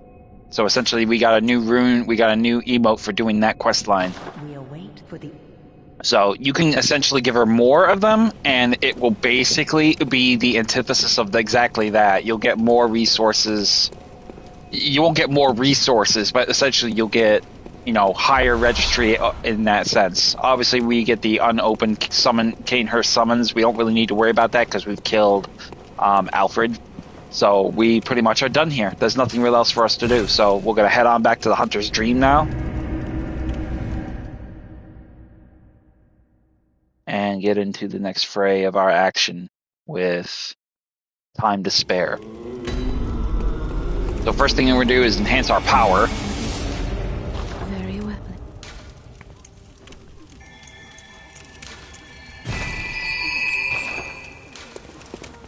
I'm going to buy some resources because I definitely want to do that. Definitely, I think I want to buy some bone marrow ash because I used a little bit of it. I'll buy 22. That'll put us up there.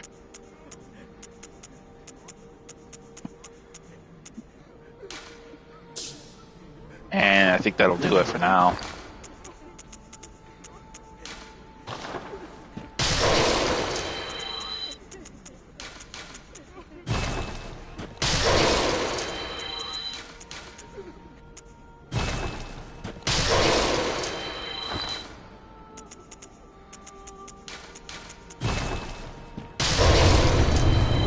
So now that we pretty much have conquered some of that, we're going to get into the business of tackling on the research hall of the DLC section. So let's get to the research hall and get started there.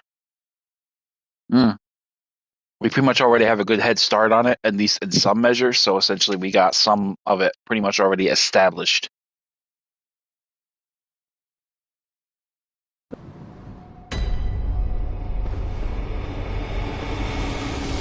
So let's go ahead and get, instead of our Moonlight Sword, we'll get the Tantris out.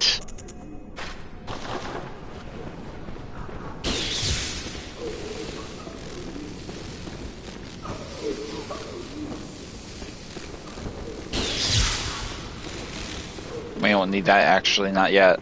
But we will take the elevator up to the 2nd floor or 3rd floor, whichever it was, and get ourselves into a position there. Taking down the couple wheelchair men in this little lab, and then moving forward.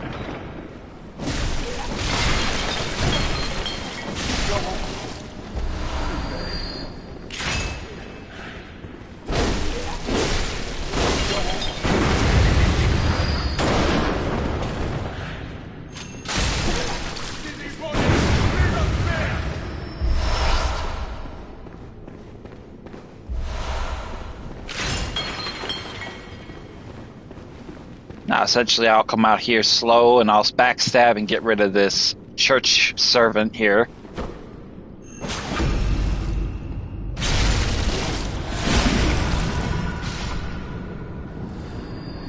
So that will deal with him.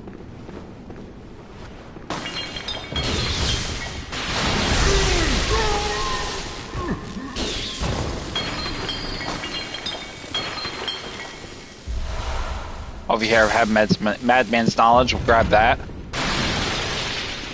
Then heading down the stairs here. Obviously, this will take us up. This is essentially where we originally would come up.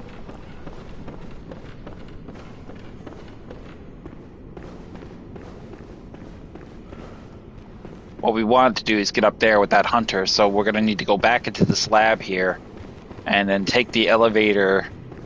Actually, no, first let's go down this ladder before we go do that. Let's take the ladder down in the lab with the 3 wheelchair men, and let's get rid of these guys in here. There's actually some items in here we need to get anyway.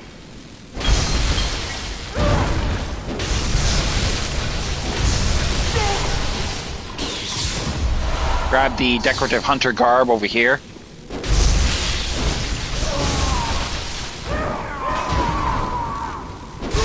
This guy's leaping all over the place like a fucking rabbit. Grab the blood vials off his body, grab the blood vials off his body, and then proceed out through this door here, which is obviously going to be locked to the other side, but not your side. So open the door, and then head out and through to the right on this balcony where you'll find another patient. Get her out of the way.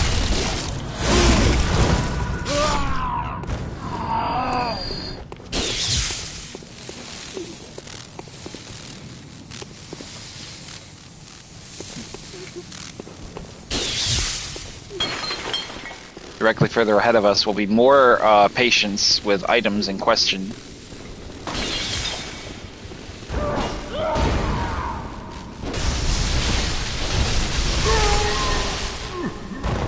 So essentially we got him down, blood vials. Let's go ahead and get some blood bullets, heal, and then grab whatever's on this body. Frenzy cold blood. Beautiful.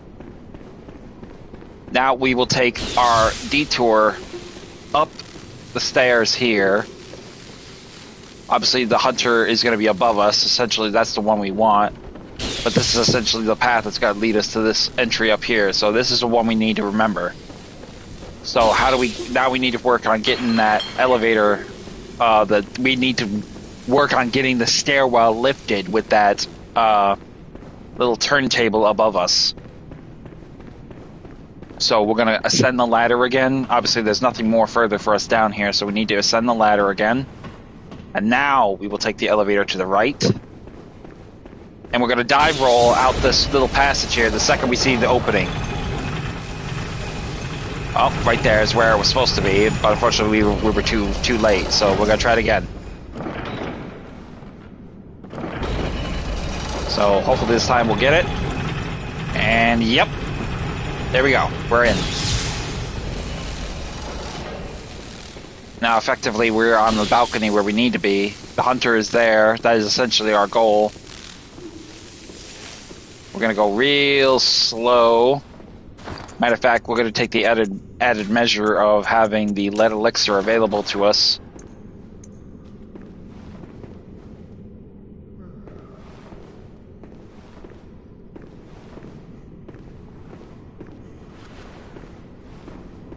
Alright, I think this is right. Here we go. So, we are going to drink the lead elixir, because obviously this bitch is already going to have an idea of what's here for us.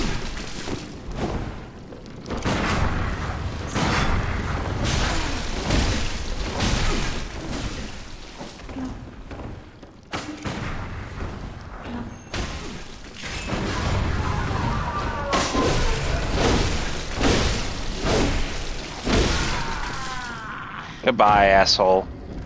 Wow, we pretty much took care of this one, so we got the murky brain fluid, which is essentially what we want for the operation of the next area. Sedatives, obviously, we're maxed out on, so we don't really need to worry about that too much now. So we're pretty much maxed out on that, so we'll deal with that.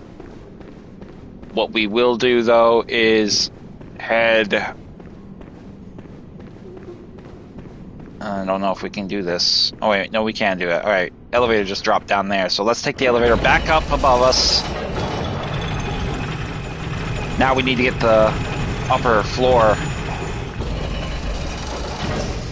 accessed.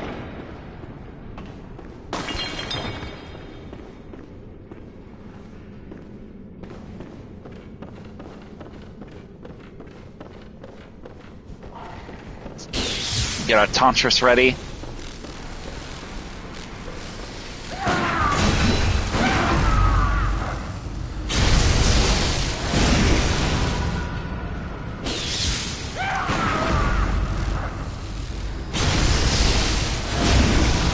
Seems like our enemies are falling faster than God.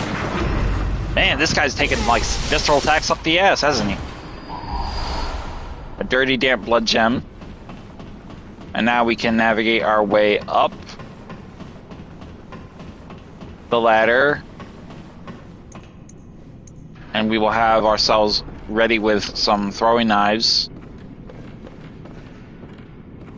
Head to the right.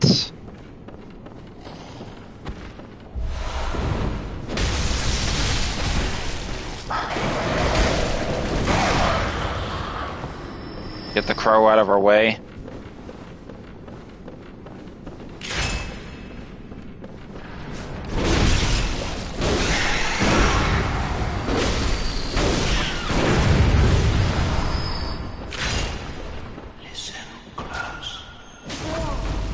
Sorry, buddy, I'm not listening to anything except you dying.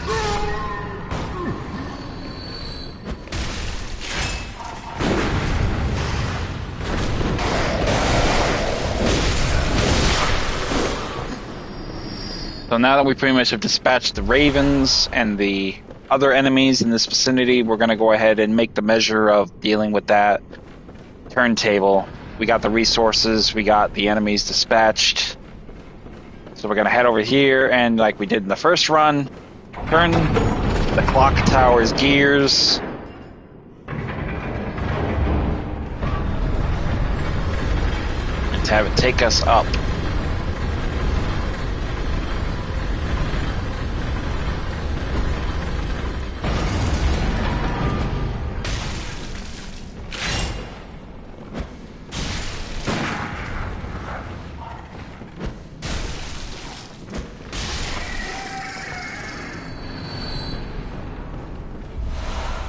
The guidance rune. Wow. All right, let's go. I guess there is a third rune for that. Wow. Awesome. We got another rune. Didn't even realize you could find it up here. That's awesome. So we got another rune found. Fantastic. I always wondered if there was a third. Now I know there is. Now we have the guidance rune level 1 on our position. We had level 2, we have level 3. Now we have level 1, so we have all the guidance runes. Go ahead and get the murky brain fluid from this body, and that will basically do that. And I think we just make our way down now. Let's go ahead and get ourselves some blood bullets, though. We're gonna head over here and lower ourselves to the lower level. Obviously be mindful of the threats coming, because there will be a few of them rushing up the stairs to intercept us. Head down to the stairwell further, and then over here you will find the crows.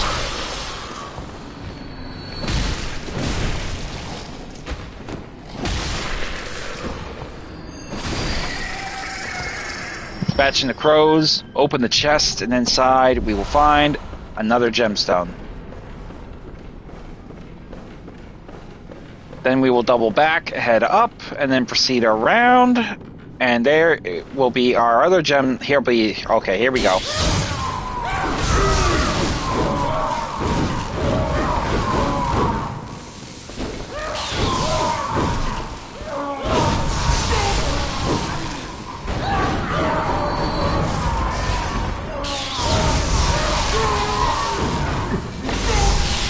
Enough, guys. Sorry for your... I'm sorry you got a giant pimple for a head, but that's not my fault.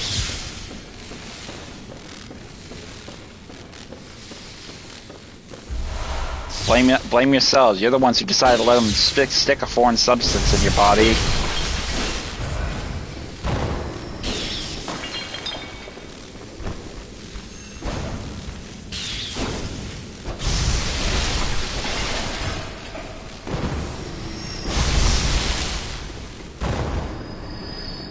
So now we're going to take the time to just navigate around and make sure there's no other elements of surprise. I don't want to mess around too much with certain areas because I don't really know or can recall what's in them.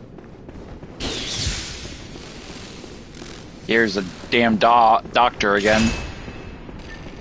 Yeah, buddy. Hi, how you doing? Nice to see you. You're out of here. Goodbye. Grab the quicksilver bullets off of him. Obviously, the door, our way out, is now open to us, but I don't want to go that way. I want... Where's that? There was a thing somewhere we could climb. I'm not sure where it is now. I'm trying to find it. Just jump across and see what's over here.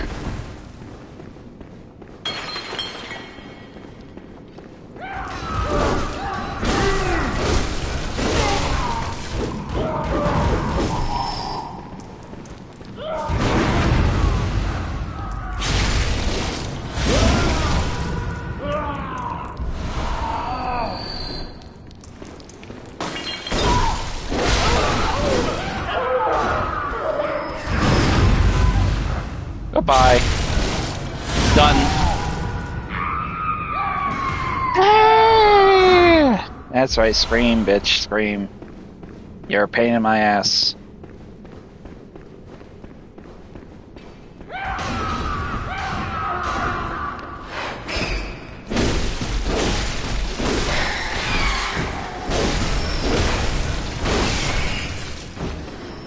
So over there is where we want to go.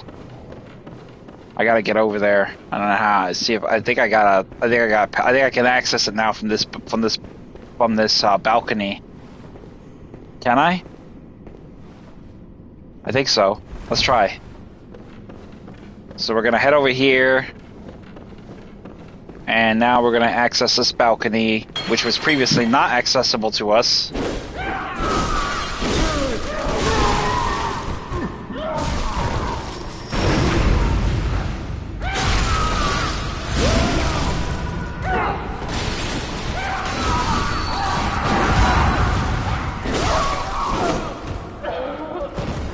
Over here on the balcony's edge, we'll have some quicksilver bullets. And then I think there's a door here, right here. I'll be mindful of the patient right here.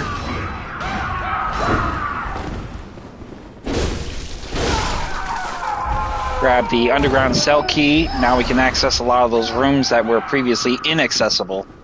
So essentially now we have access to that very area. So we're going to head back down around the stairwell. Head down this stairwell here to this new accessible point here.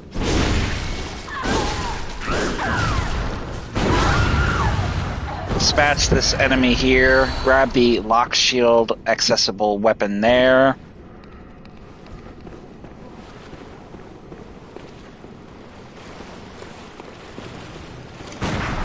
Nightmare. With bloodstone chunks to not offering.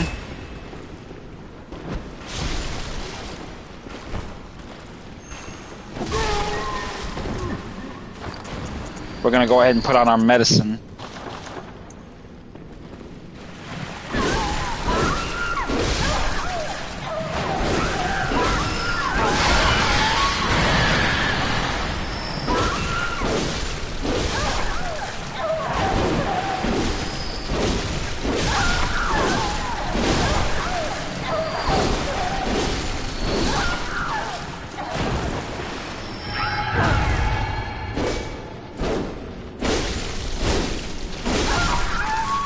Now, once we dispatch them, head over here, grab the lethal damp blood gem off the body, and then over here, grab the kin cold blood off of that body.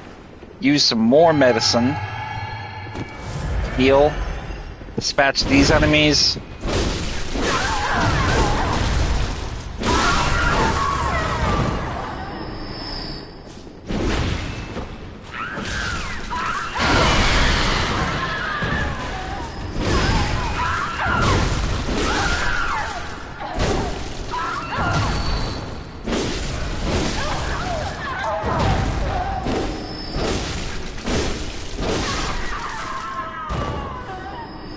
It is so bizarre them being restrained to their sides. Essentially, they're restrained, their arms are restrained to their sides, and they're moving around like fucking inchworms, using their heads as a battering ram. I mean, it's ingenious of a threat, but it's pretty macabre by nature. Gives me vibes of the Rammer. I don't know how many. Have you ever played Dead Island and you remember the Rammer zombie? Essentially, it was like a pseudo crazy person in a straitjacket zombie, and he was basically just ramming into everything. Please. That's what they remind me of. Brain fluid. So we're gonna give the brain fluid to this broad. Mushy brain. Yeah, right. Here you go. Oh. So we're gonna accept her blood. Oh. So we'll leave her be now, and essentially what we will do now, though, is double back to the we'll double back to the underground jail cells. Get a couple of items there.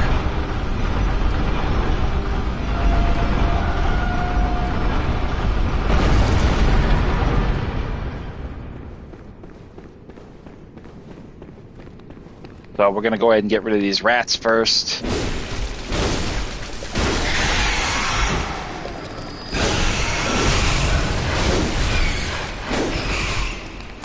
Fucker.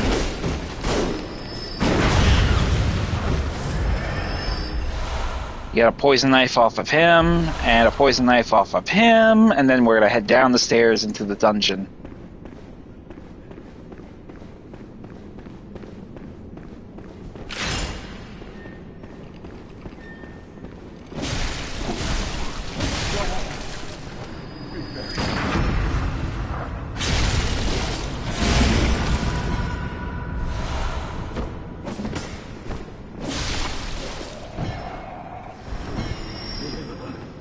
So once we gotten to that point, we're gonna dispatch them, head inside here, open this jail cell first, get the frenzied cold blood in this room here, nothing in here, but further along there, we'll go into here and we'll take care of this poor dipshit.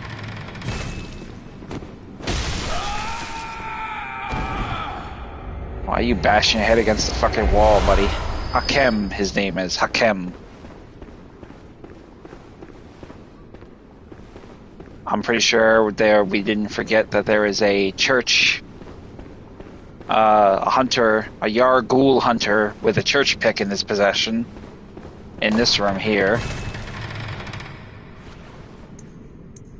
So we're gonna go ahead and get ourselves our lead elixir equipped and get to work on him. I think the biggest thing I'm gonna do is definitely gonna be the Blade of Mercy.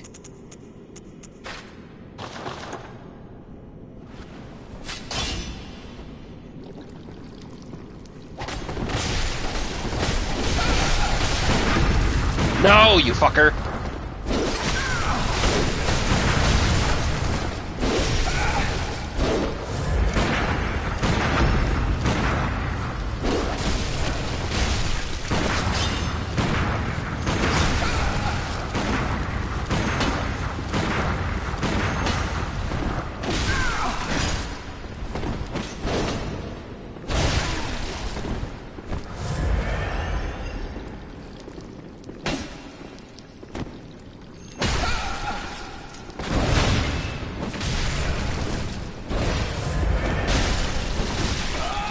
Fucking dick. And then with that, we get 50,000 echoes, roughly, as well as a church pick. So now we pretty much have that pretty much in order in that capacity. Now we can head back. Actually, no, we're not going to head back down there. Actually, we're going to go down into the dungeon, the sub-level of the dungeon, essentially, and have a chat with Brador, the church hunter. Are you a hunter? Do you hear the toll of the bell? Very well. The beast you seek will not be found. Go back to your hunt, and the place is clear forwards. A church hunter, I should actually put on... I wonder what happens if you get a church garb on him. Let's take a look and see. Bear in mind, some places are better left only fools can So we don't... I'll have to try that next time, because if you recall, we actually get a different dialogue discussed with us when we talk to Ludwig, the Accursed. Once we talk to Ludwig wearing the church hunter outfit, we get a different dialogue. So who knows? Maybe we'll get a different dialogue if we talk to Brador. So I don't know. We'll have to see. So now we will go ahead and scale the clock tower and essentially go about taking care of the next boss of this area, which will be the Living Failures, a byproduct of the Healing Church's experiments, and the first of two bosses that we will encounter.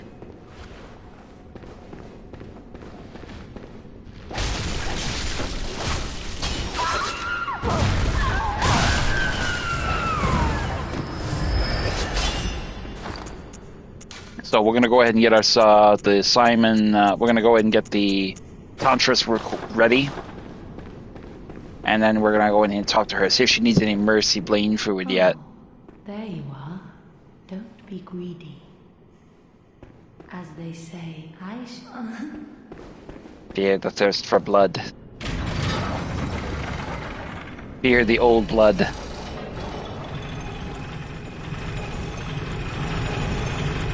So once we have pretty much done those pieces of business, we're going to head up here and just immediately get to the scale of what we need to do next. I'm going to go ahead and use the Holy Moonlight Sword, though, because we have a lot of Quicksilver bullets, not so much in the way of health, so maybe we can get the benefit of using... I don't know how effective the damage is for these guys with Quicksilver bullets, or Arcane, really, at all, so I guess we'll find out in a second. Lady Maria. What? I'm sorry, girl. Lady Maria don't care.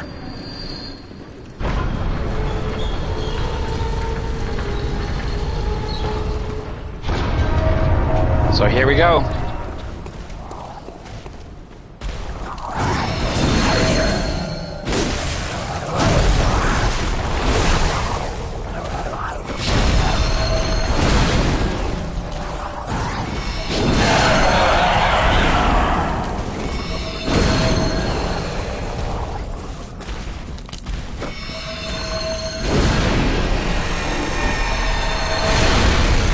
Hello.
So once we've dispatched them, the path forward to Lady Maria will be open to us, but we are really hurting for resupply, so we're essentially going to wait.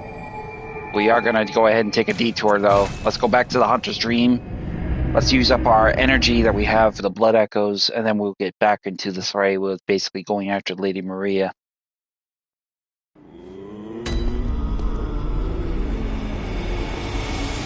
So we'll go ahead and use this opportunity to... We got bloodstone chunks, so let's see if we can't upgrade our weapon. We're going to go ahead and upgrade the saw cleaver.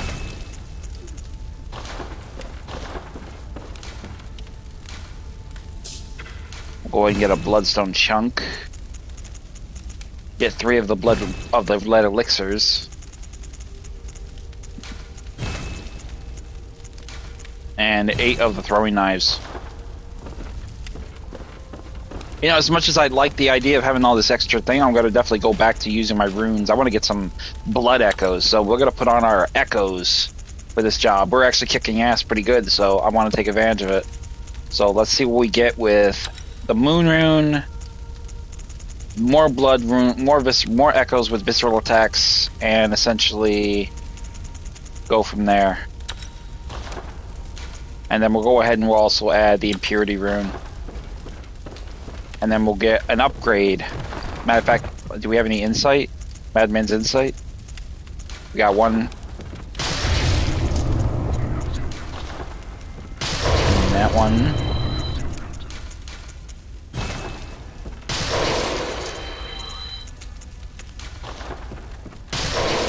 And we'll improve our power.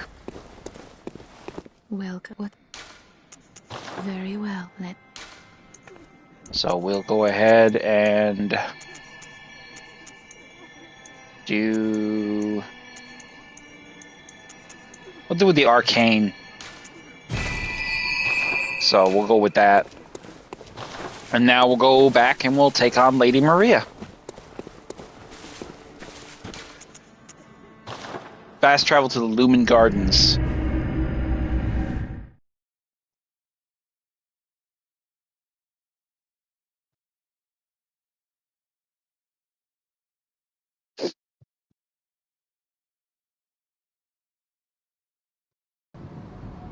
And we will head directly in.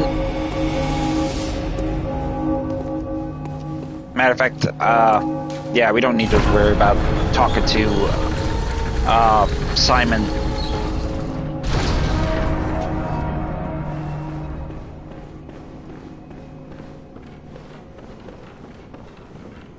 Actually, you know what? I think I will go back and talk to him because I really want to see if I can kill him. I'm feeling pretty brave right now. I want to see if I can kill him.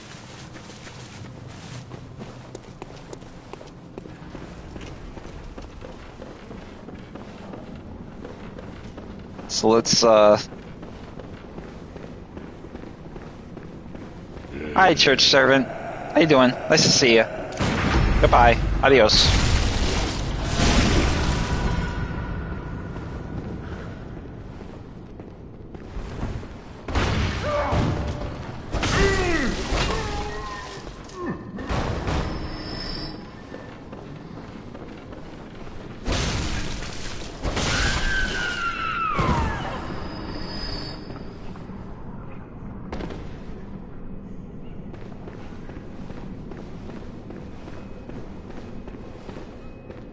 I don't think we... I don't know where... Oh, there he is, right there.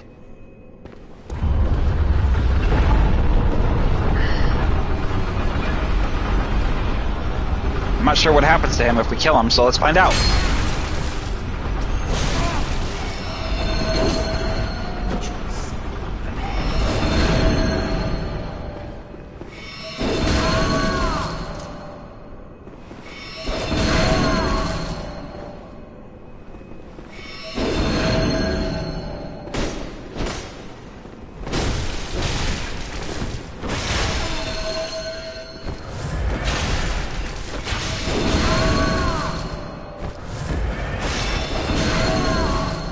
Sorry, Simon. He's got a Fist of Gratia and the Simon Bowblade.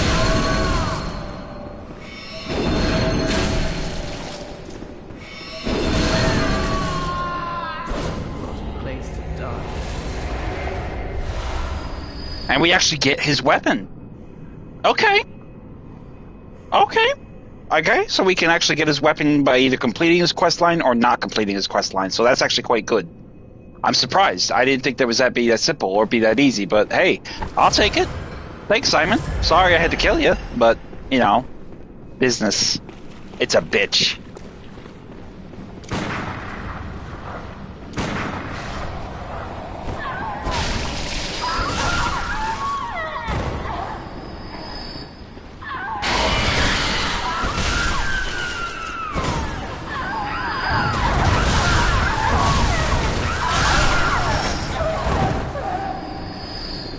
So over here on the church servant, obviously we'll get the some blood vials. At least now I know that it doesn't really matter if I complete Simon's quest line or not. There's good ways and there's bad quests. So it's kind of amusing in a fucked up kind of way, but it's kind of amusing because I've actually never really gone about killing him. But now I know what he's armed with. Basically the Fist of Gratia and yeah, the Simon bow, the bow blade essentially. So kind of a shocking revelation. Alright, so I can't get her any more murky brain fluid yet, so that pretty much is evident. What we will do, though, is go back up and get back to the business at hand of taking down Maria. Obviously, we can get some quicksilver bullets from these researchers in this hall above us, so that's what we'll do.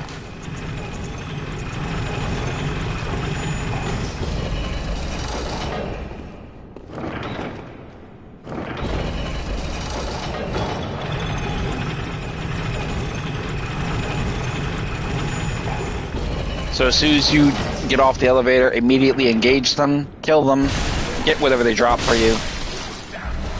Antidote, quicksilver bullets, whatever they may have.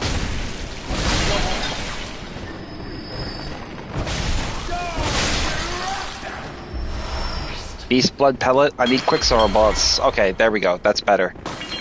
We're not going into this thing fully loaded, but we will have something to work with.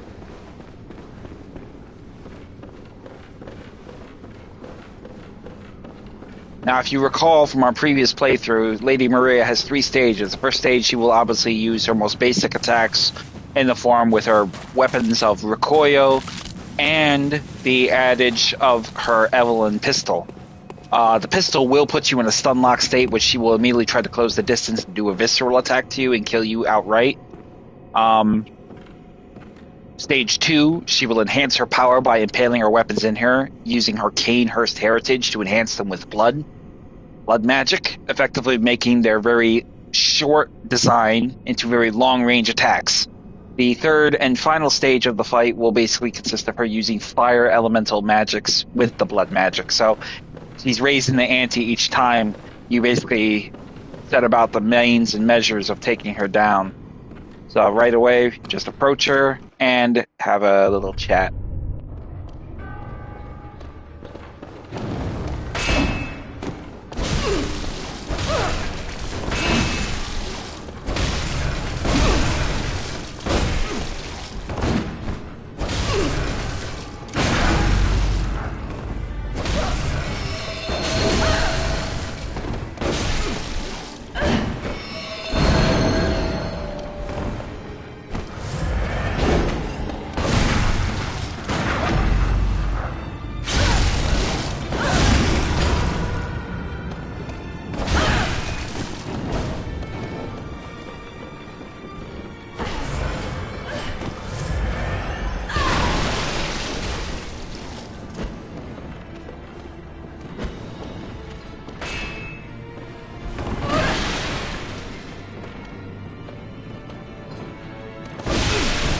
Oof. Jesus, she's fast.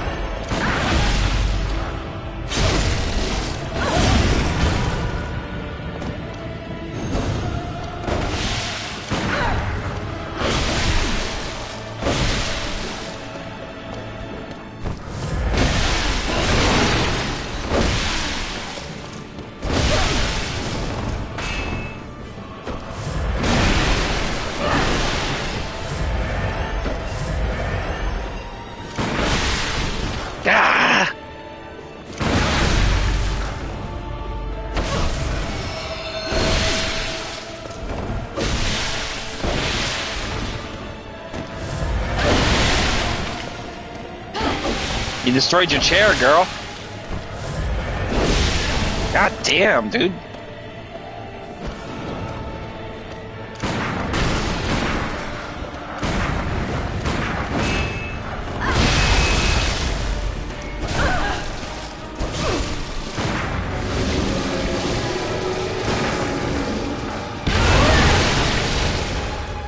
Now she's enhanced her power with fire.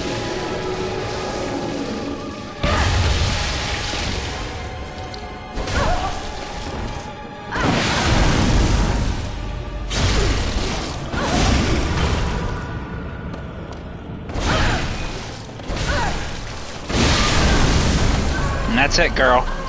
Sweet dreams.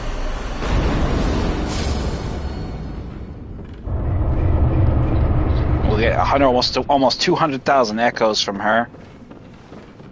And at that, we'll be able to light. We'll get the clock celestial dial. We'll light the lantern. And then we'll open the way forward into the next major area. Go ahead and use blood. We'll use Adeline's blood to essentially get ourselves situated. Now we'll hold up the celestial dial and open our way to the fishing hamlet, our next target area.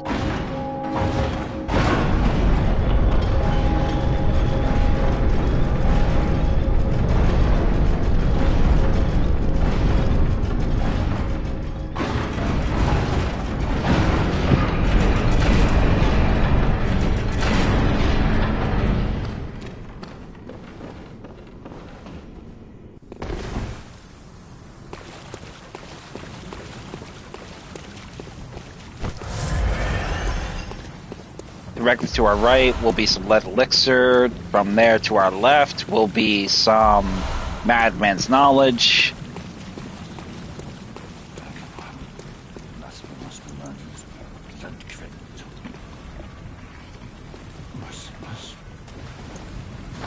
I wonder what happens if we talk to him as a church hunter. See what he says. Atonement for the wretches. Lay the curse of blood each.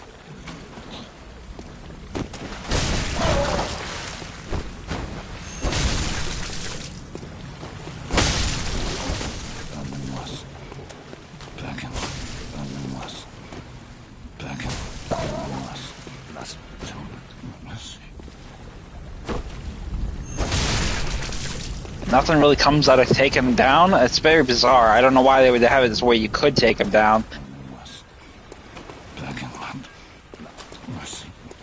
So we're gonna put our outfit back on, I guess, and continue forward. Here we have more insight gained for us. Here, light the lantern, and then we're going to proceed forward.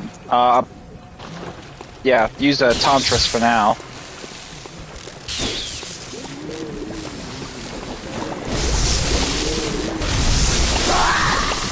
Grab the blood vials off the body, and then dispatch any enemies, fishmen or otherwise, that may potentially be a problem.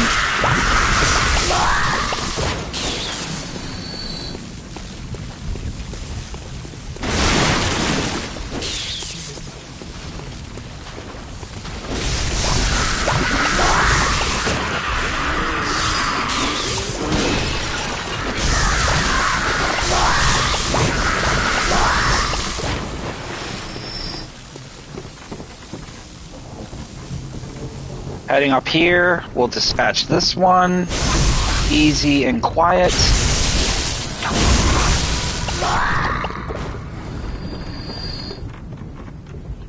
And over here in this body, we will have a blood tampering gemstone on the stairs. We can't access that right now. But we're gonna run over here, just beeline it right to this body here while he's sending out magic, and take him down. Easy work there. Come on, buddy. Don't be shy. Come get me.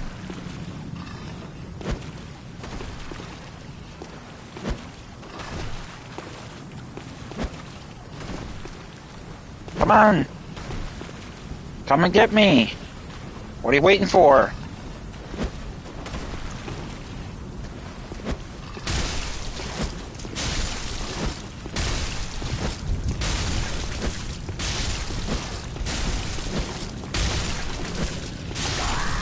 Now, essentially, the reason why I wanted to do that was basically I want to get myself into a position where this shark man will come out, and if I could fuck his ass up with these explosives, that's what I'm going to do.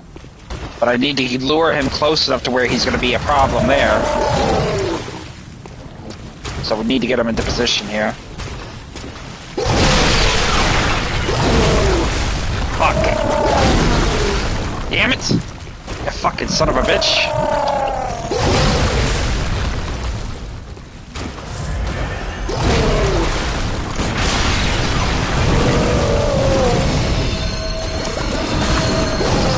He's gotta eat me. I'm a dead man. I'm a dead man.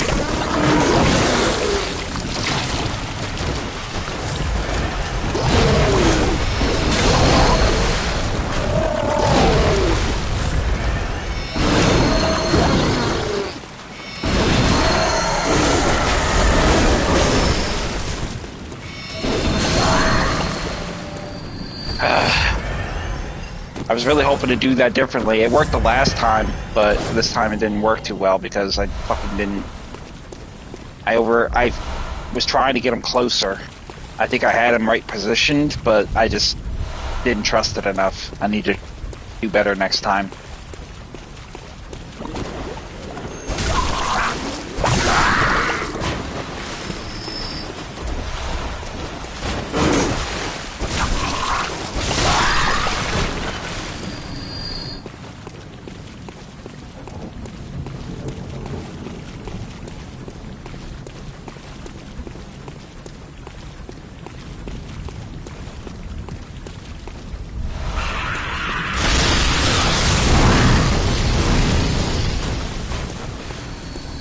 I killed one of them with their oil urn.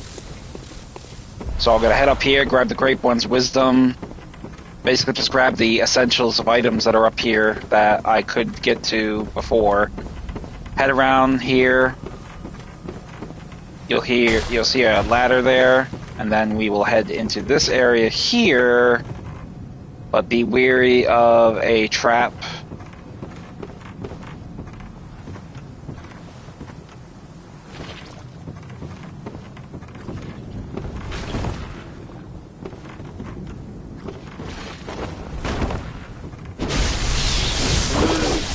Oh, come on.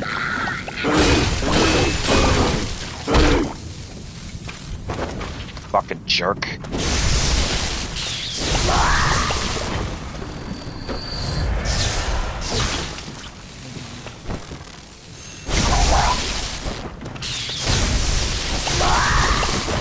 Grab the Herald outfit uniform off the body, and then down the stairs grab the Bloodstone chunk that we couldn't get to earlier off the body. So, now that we pretty much have all of those items in question that we were seeking, we're going to head back out onto the roof area.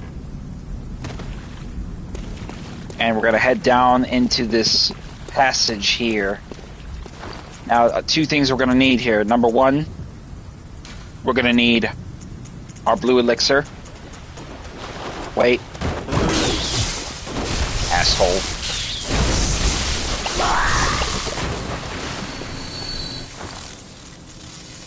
As I was saying, we're going to go ahead and equip our items here. We're going to equip blue elixir. We're going to equip the lead elixir. We're going to equip the bone ash, the shaman bone blade for this piece of business.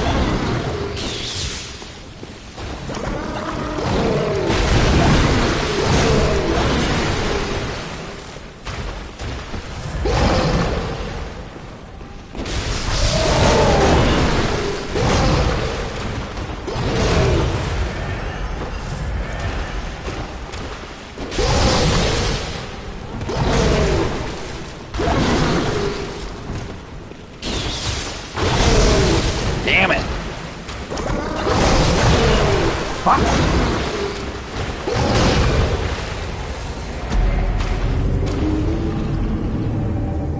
So obviously we had that pretty much go pear-shaped, but essentially what we want to do, I'm trying to do enough damage to him where I can actually get him to come the fuck down. The problem is you got to get enough damage on that one to really do anything meaningful and get the second one down. The second you deal smash with the one, you got to deal with the second one, which is essentially what I don't want to have to go through the process of doing. But at the same time, I'm kind of at a loss of how to really go about pursuing it then forward, because ultimately we're basically caught at a between a rock and a hard place. So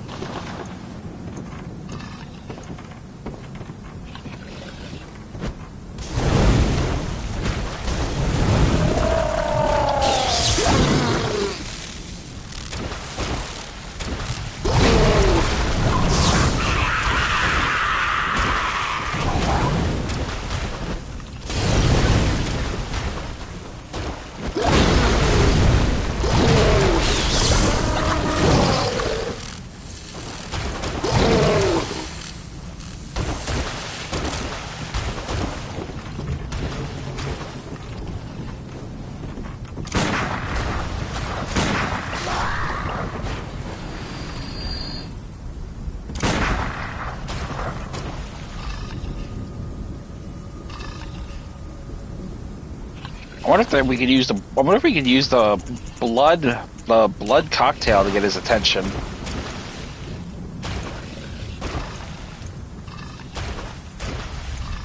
Let's try.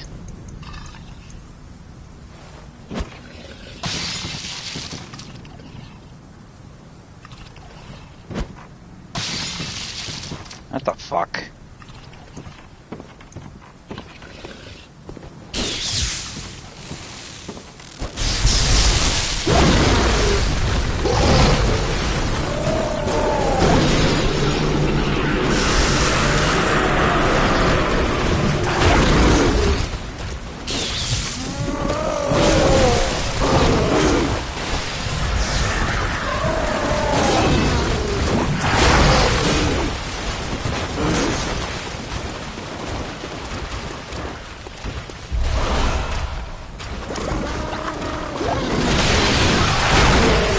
Wow, bro, really?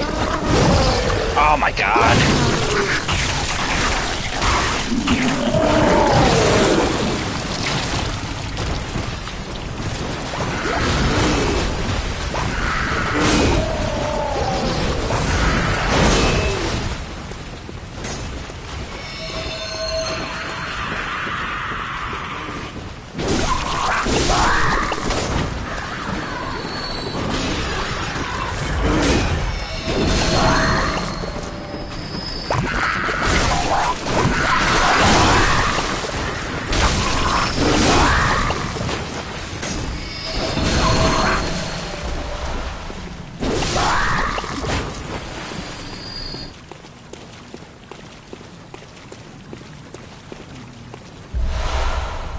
What a goddamn nuisance.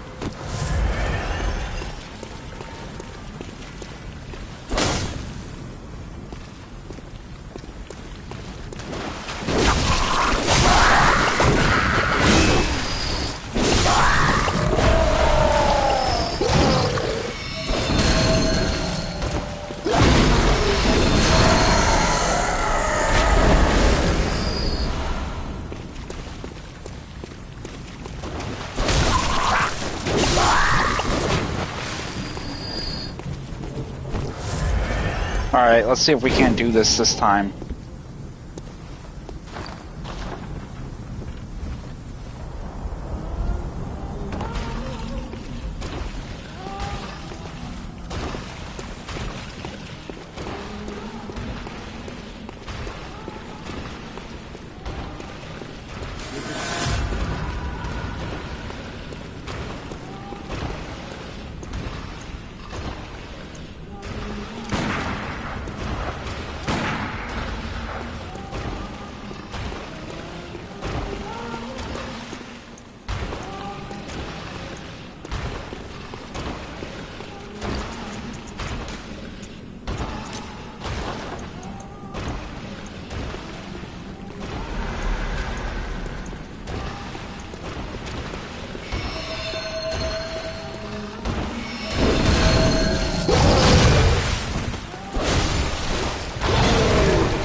Damn it!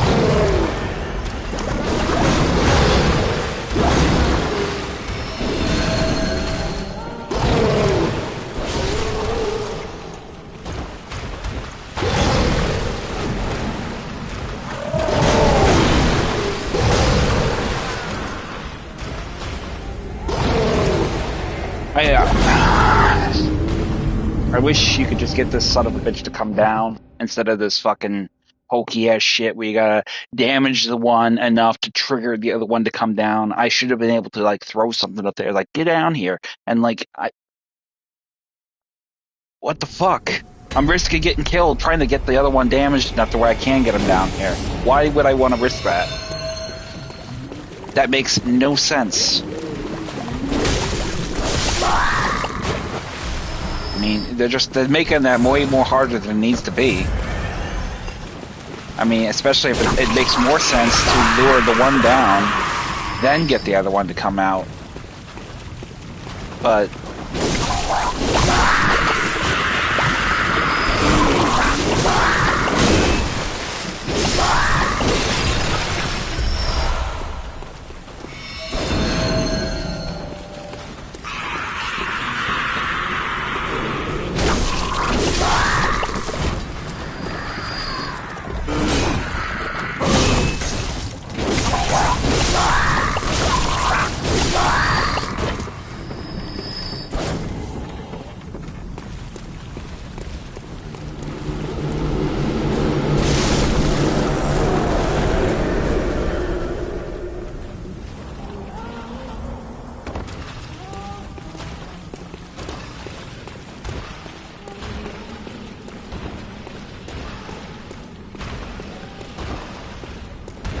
alright, so where the hell did my echoes go? Did this fat bastard eat them?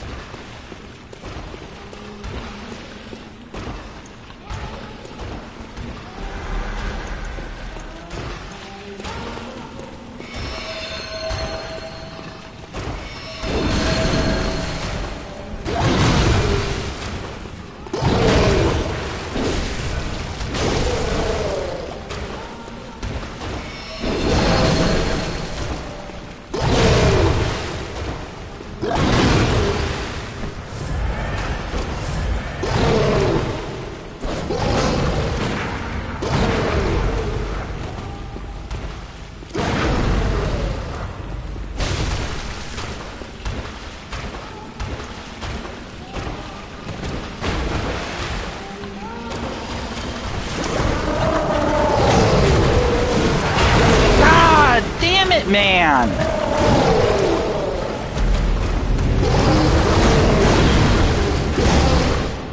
Oh my god, I'm telling you, I just lost all those echoes.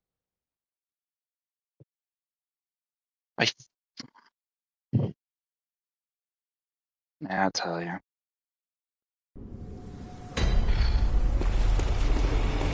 It's so simple. It is so fucking simple. And they make it way more difficult than it needs to be. They really do.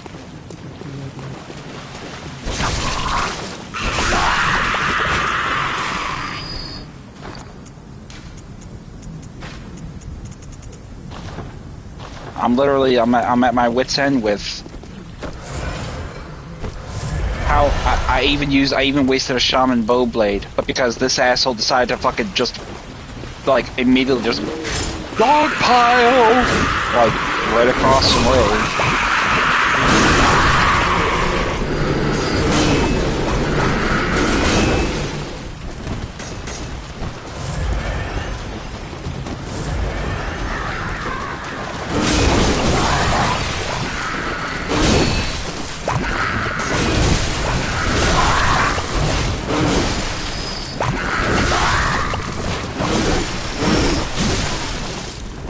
Really, guy?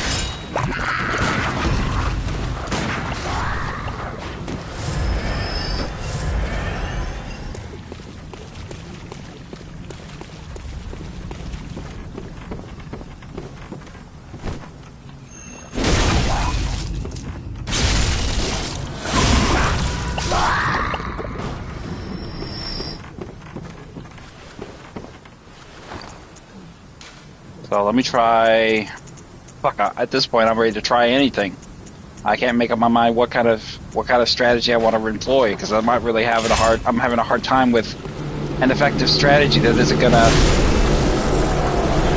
get me killed in some spectacular way. I just thought it just cost me 600,000 echoes, 300,000 or something, because one of these guys wants to fucking dogpile me like a lunatic.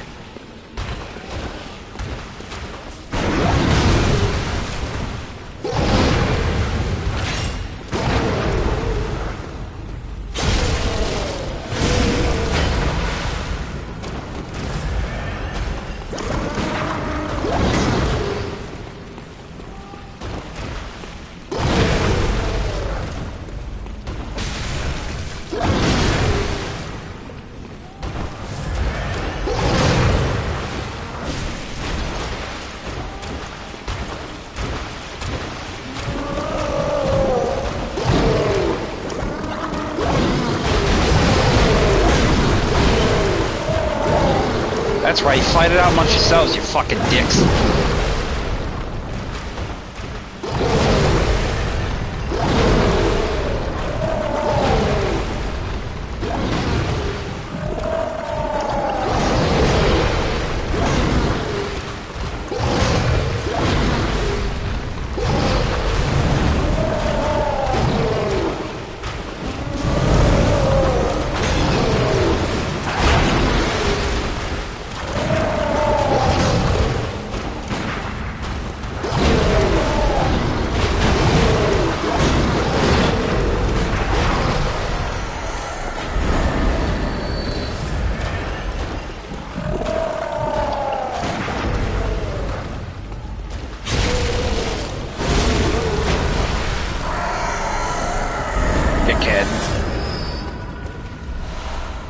I got a recoil for that. What a job. I'm glad I got it though. It's about 40,000 or 50,000 echoes, but I ended up losing 290,000 just to get the fucker. So, how much of that was really a victory? I'll let you be the judge.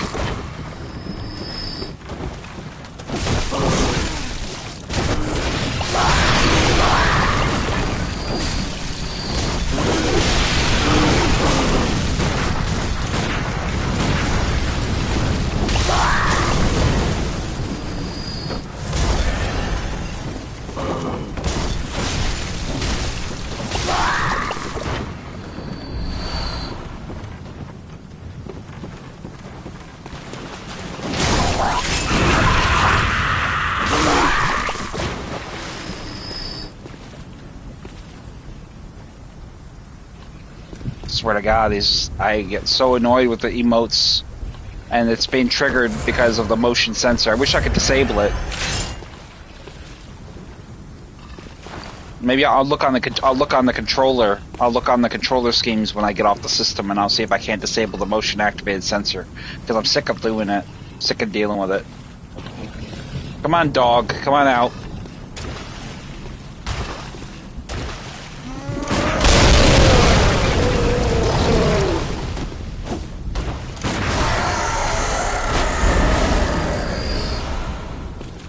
So I got rid of that one. That's a good thing. That's at least I'm getting some of my echoes back, but I still didn't like the fact that I lost all of them just now like that because of those fucking two giant sharks at the bottom of that well.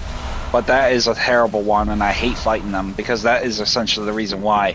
Sometimes you get lucky, and sometimes you don't get. You get very fucking unlucky with the fact that basically you're handcuffed into that situation. All these fish guys can go to hell. So once we dispatch them, we're gonna head over here onto the balcony, grab the odd fire damp blood gem, and then jump down and across.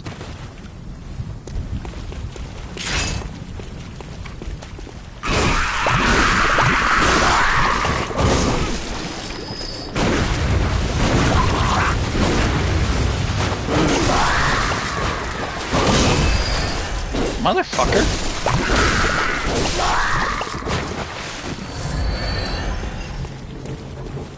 Essentially, we don't really need to worry about any of those areas because we've pretty much conquered all those areas.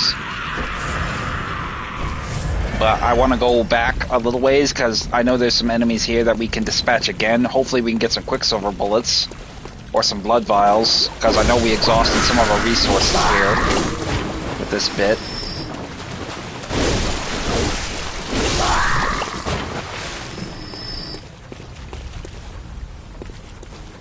Now we'll double back and get this one here.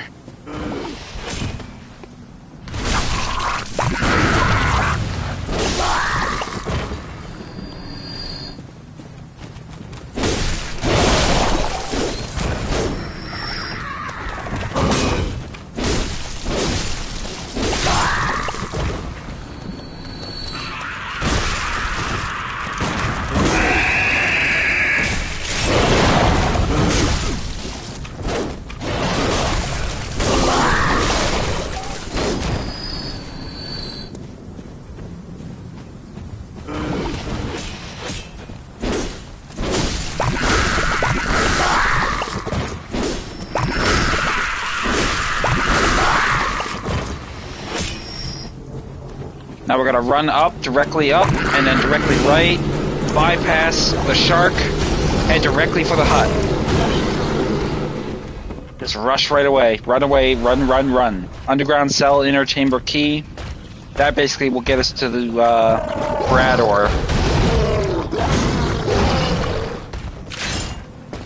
Ignore the asshole giant shark. Light the lantern. We'll go back for the shark soon enough. Out here, you'll have a cave entrance, which is locked behind that door. That is essentially going to lead us to the boss of the end of the DLC, Orphan of Kos. Grab the Kin Cold Blood is why we're out here, though. So grab the Kin Cold Blood, and then head back out the door where we had the church shark, the shark giant, pretty much there. He will essentially make his way down the pass to the right. We want to get over here and get rid of this fucking asshole.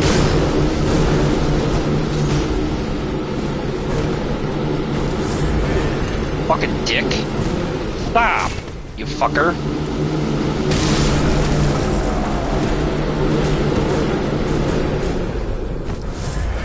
What a dickhead.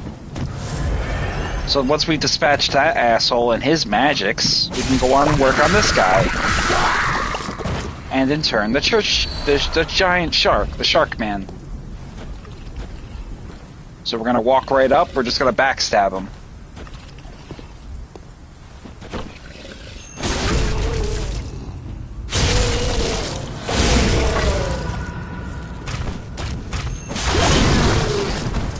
Oh, he's mad.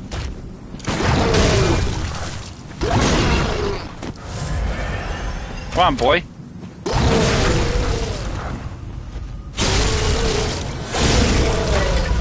What's the matter?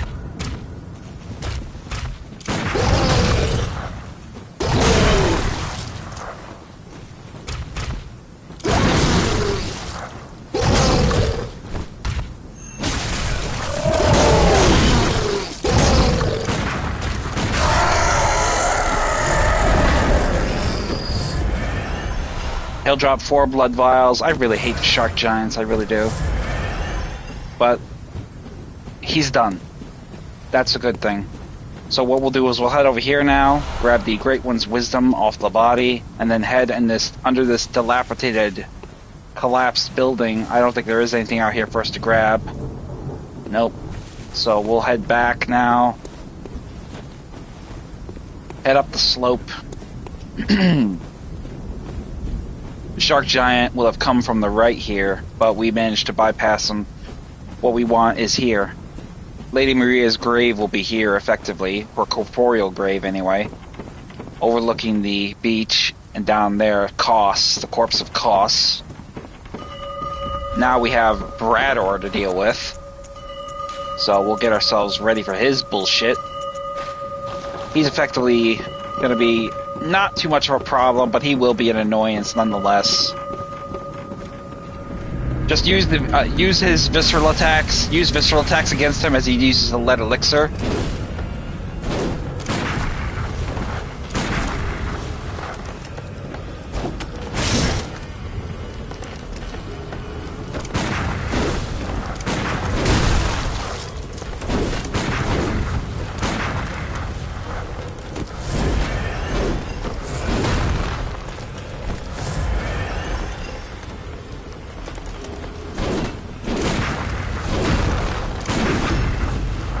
Use his aggression against them and just set him up for visceral attacks like crazy.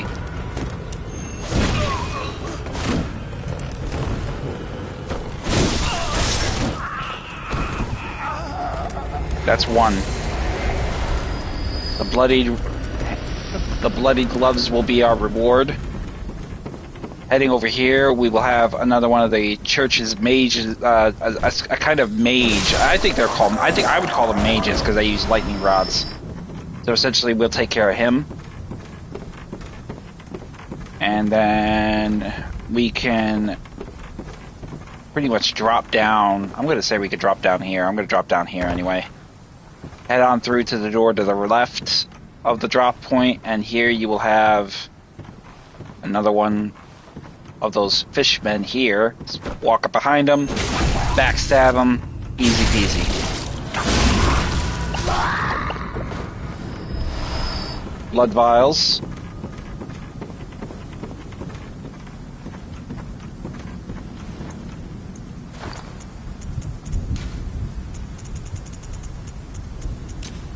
We'll use the throwing knives to get some of these guys' attention, but essentially what I want to do is I want to neutralize as many of them as possible.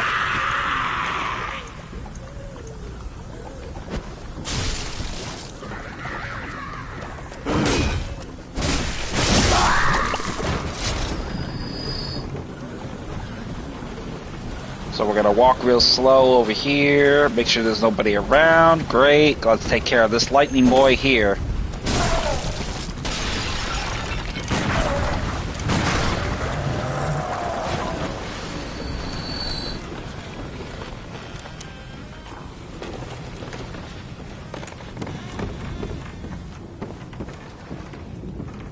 Oh, nightmare.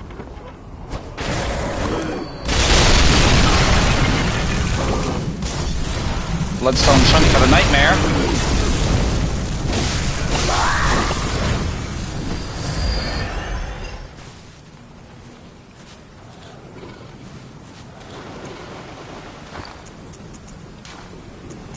Now, I think we'll use the blood cocktail to get their attention over here for the blood, for the things over there, so we'll get their attention over there.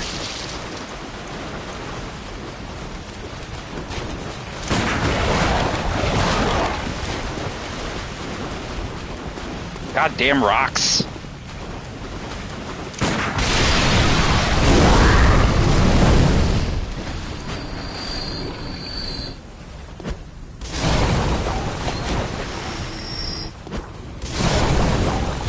There, takes care of them. That's 2 dogs down and 2 enemies there, so that's done.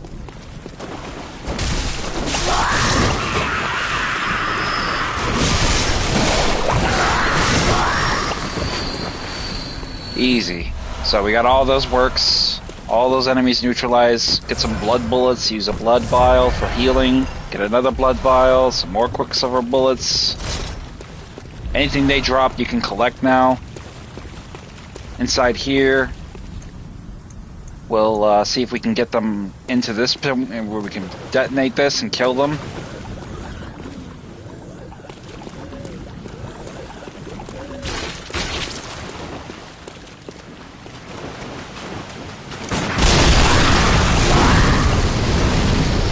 Easy. Beautiful. We'll go ahead and over here. This one will obviously ambush us, so we'll get a drop on him and do a backstab to him.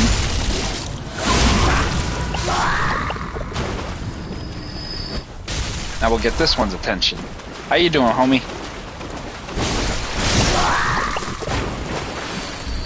Grab the bloodstone chunk off the body. And then grab whatever resources these ones drop. Blood vials, quicksilver bullets over here in the corner. So another bloodstone chunk. More blood vials. We're gonna head up this ladder now. Before we go with the other two locations where we need to take down Brador, because he'll appear there. But before we head into here, be careful above you. I'm not sure if there's one here that'll drop above you. Nope, doesn't look like it. Okay, we're good. I get confused which ones it is that the Brador will, one of those fishmen will drop down and start pulverizing your face with one of his meat cleavers. Alright, so I think this is actually one of those locations. I can hear the bell. When we're close to a bell ringing sound, that's usually a good indicator where Brador will make an appearance. But here, over here, roll over here, up the steps, grab the 3 blood vials there. And I think there may be something else over... Nope, looks like we got everything. So now we can head through and fight Brador a second time. I think we want to go ahead and do the rifle spear for this piece of business. Head up the stairs, and I think this is actually where we'll be ambushed by one of those assholes. Yes? No? Doesn't look like it. Okay, grab the kin cold blood, and let's get ready for Brador. Immediately he'll spawn, impale himself, draw out the blood letter, and essentially what we want is him to drink the lead elixir, because that will actually make him susceptible to attacks like this.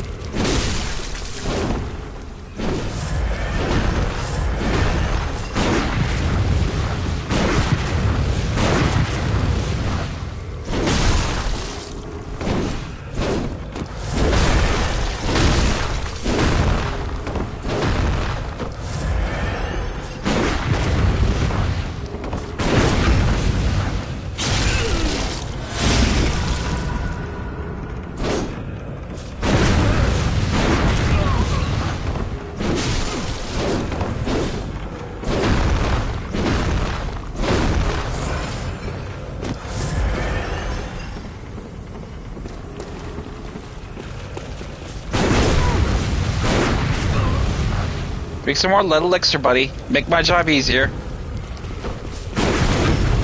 There we go. Bye. And that will take down Brador a second time. Now we have 2 garbs left to get from Brador. Which one will we find inside the channel of the aqueduct, not the aqueduct, but of the underwater caves that he'll be appearing in.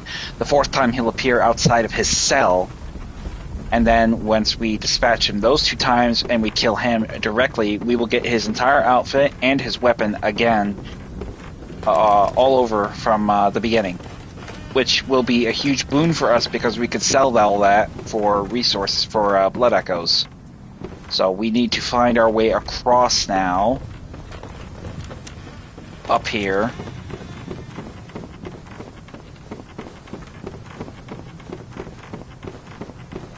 Cut through the dilapidated cabin, fishing cabin here, and then up the ladder. And then once we have navigated that, we're going to head up here into this cave system through this opening in the rock.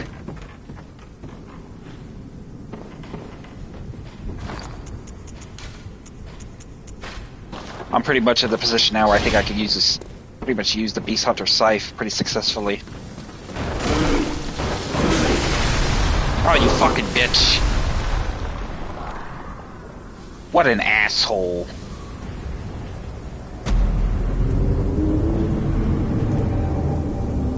That was a dick move. I knew I should have not have crossed that bridge, but I shouldn't have crossed it, so that's on me. Yeah, when you see an enemy approaching, don't cross the fucking bridge. Do as I say, not as I do.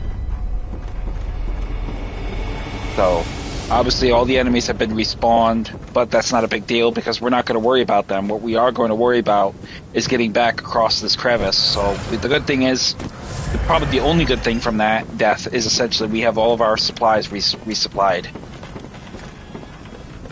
Brador has been dispatched, so we don't need to worry about him harassing us.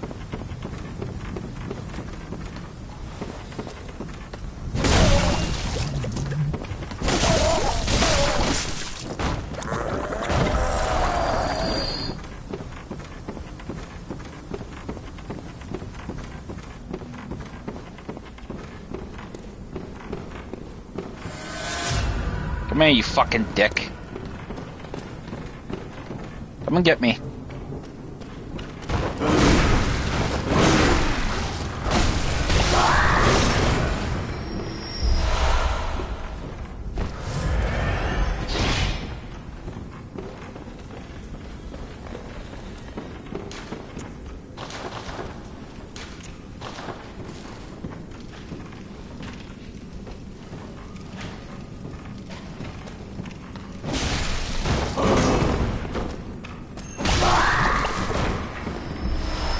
Oil urns and blood vials.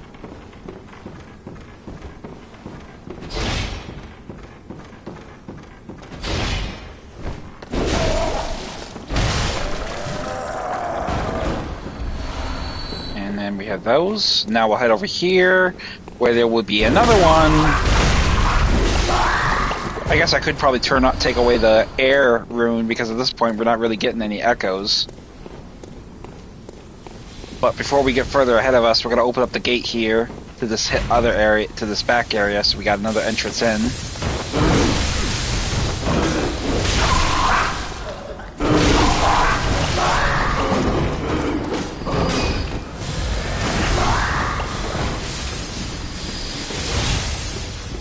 I didn't realize you guys had thunder gods. That's enough.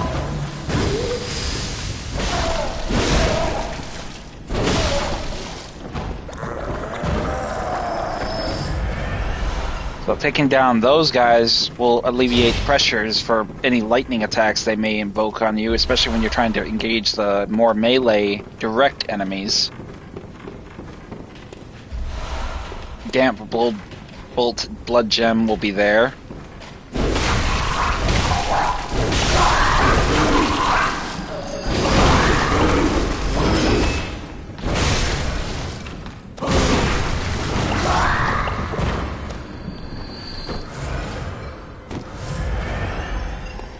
So, now that we've taken care of these enemies in this area, we can pretty much focus our attentions on the following area. So, let's put away some of these items. We're not going to need those. We're going to need probably bolt paper. At this point, I'm pretty much okay with using bolt paper because essentially a lot of these enemies down here are going to be very vulnerable to bolt. I've already used my Tantris a little bit. I don't know what the state of it is for damage or its resistance because I'm pretty sure it's pretty exhausted.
Bloodstone chunk, some oil urns, very nice.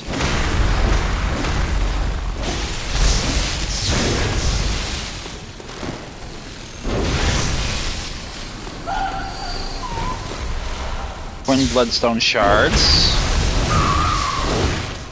Oh! What the hell are you doing, girl? Get off of me. I do not want a hug. Consent first.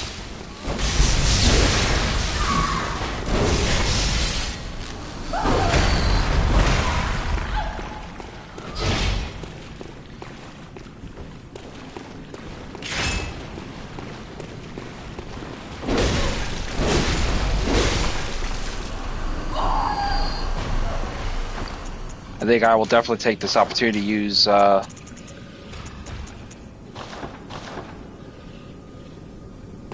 can hear the fucking shark men below me. I can hear them. Bloodstone chunk. I think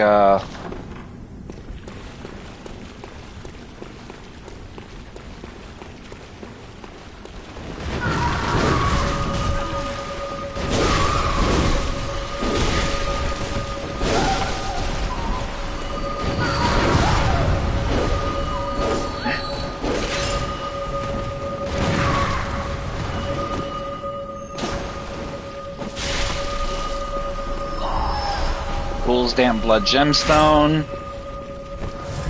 And now we will go over here and grab the lead elixir. It seems like every time we get a lead elixir, we get one where Brador will be appearing there. Seems like a little bit of a warning sign that he's going to be here. So go ahead and get a visceral attack on him.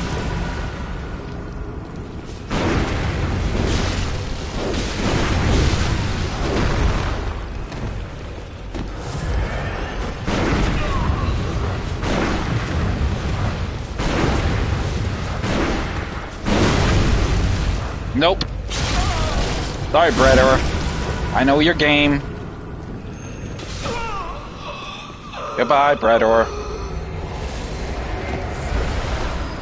The Bloody Trousers. That's level 3.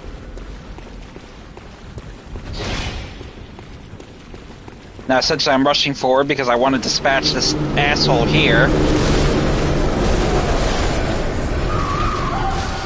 Ah! What a dick. Of course he would get me. Of course the little fucking witch would get me before I even get through there. Fucking bitch. Incredible.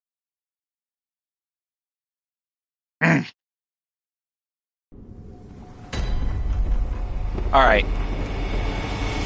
Well, we at least opened up the path, so we have a shortcut back. So, obviously you remember the gate we opened here. This will take us back the short way without having to go through all that extra work.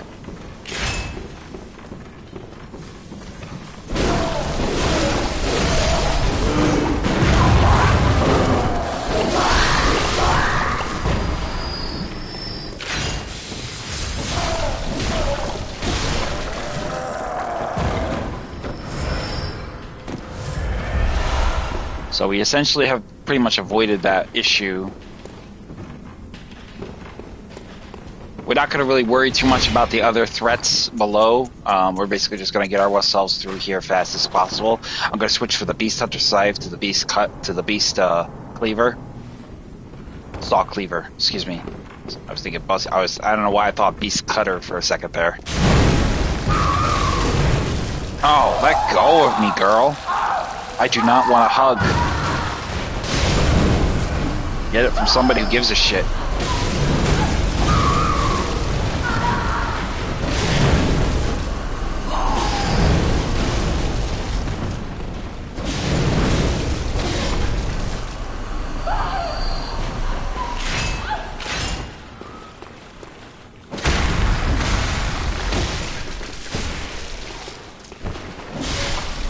I think the Beast Cutter, I think the Spear is probably my better option because of the thrust damage. You can see how much damage I'm doing with the thrust attacks.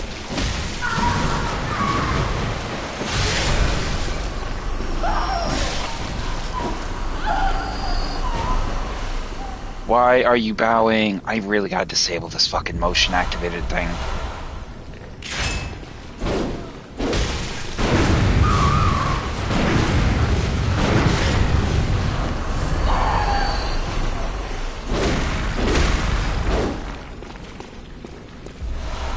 We got some supplies that these girls dropped. Oh, poor man blood gemstone, I'll take it. You can still get some really good gemstones with this DLC if you go about looking the right ways.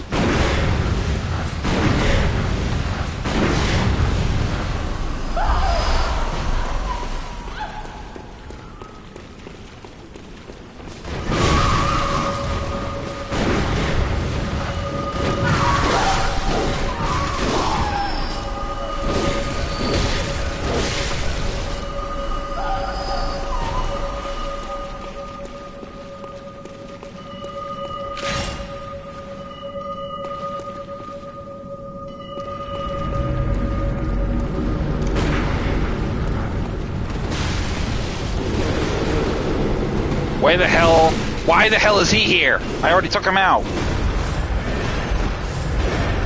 Fucking piece of shit. Don't you have anything better to do with your time, you fucker?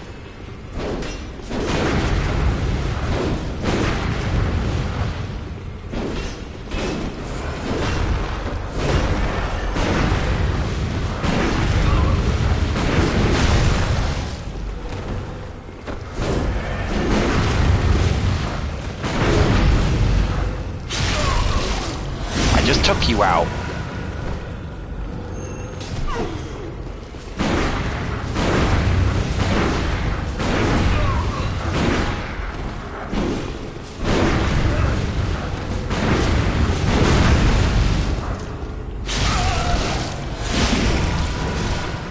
Sneaky bastard. I will say, I will thank him. He gives me 61,000 echoes, so Quicksilver bullets to that one.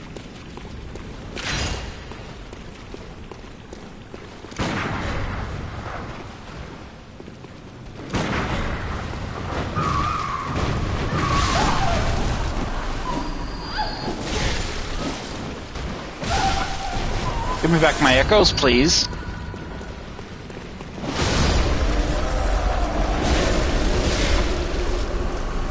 Fucking jerk. Okay, so we got our echoes back. We took care of Bradder for the 4th time instead of the 3rd, in which it should have been. So what we're going to do is we're going to head over here, grab the Madman's Knowledge, and drop down into this area here. Obviously, we're not going to go back this way, because we're going to go wrap up our business with Brador first before we engage the Orphan of Kos, or these damn Winter Lanterns, which will be ahead of us. Head down the ladder, grab the cursed Kin Hunter's Blood Gemstone, and then we'll go from there.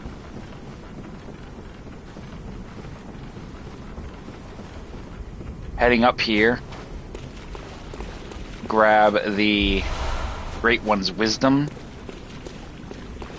Down that way will be where we are going to find the Winter Lanterns, but my main concern is to get rid of Brador for good. So pull the lever, get the elevator down here, and we got another access point to this area. We'll come back for the Winter Lanterns later.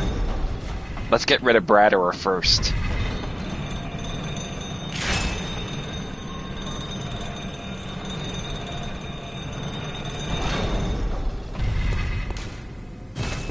So up here, grab the Kin Cold Blood, open the path, easy access point. So now we're going to head down to the Hunter's Dream, and we're going to head over to the underground corpse pile and essentially Brador's cell. Put an end to this fucker.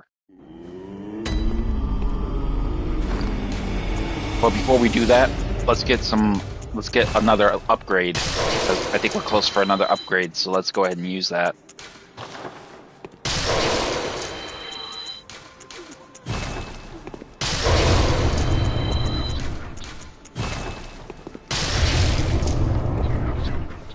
So first thing we're going to do is we're going to sell a few things. Number one, we're going to sell the Executioner's Gloves, because we got them already in our stash. We're going to get them out. We're going to sell the Church Pick for 4,800. We're gonna sell Simon's Bowblade for 14,400. The Replicash for 10,800. The Recoil for 35,000.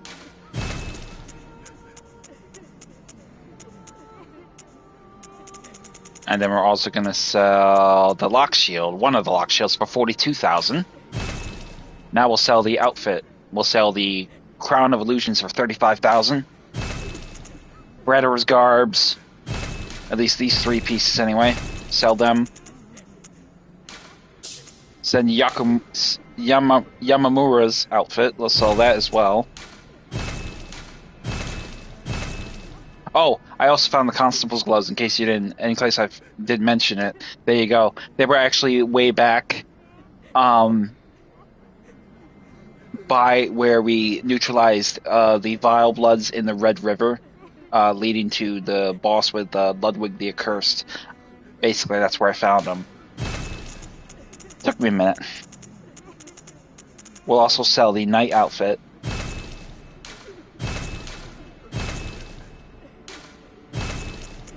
And the executioner outfit. And the hero outfit.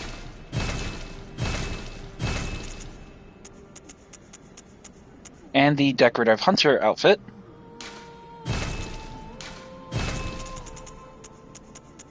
And that oh, and we'll sell these couple of these minuscule little gemstones that we don't need.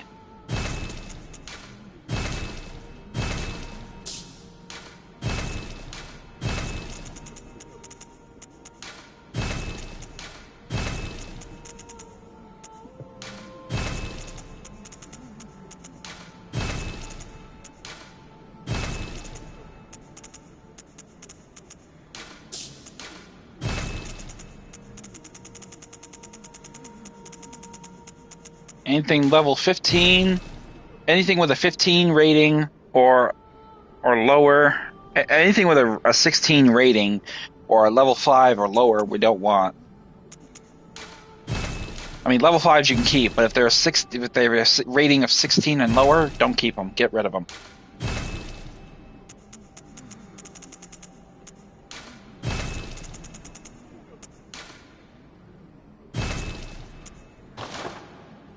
All right, let's get an upgrade and let's resupply ourselves. Can't have moments, not that I would. That would be her referring to the death of Lady Maria, because there's a strong connection between Lady Maria and the doll. I don't know what it is, but I think German made her with a fragment of her essence, which is essentially why she feels things a little differently. So we have upgraded our health and our physical defense by 1 point, so that's essentially a good thing. Now let's go over here and purchase a little bit of the way of resources. Matter of fact, we're going to go ahead and use blood bullets. We'll go ahead and use 10 of the cocktails, 3 of those, 14 of these. Matter of fact, we'll buy 5 more. 6 of the stones, 2 of the bolt paper. And yeah, I think that'll do it. Now let's see about upgrading one of our weapons before we head on in. We'll repair them first. 16, 36, blah blah blah. Go ahead and repair them all. We'll go ahead and upgrade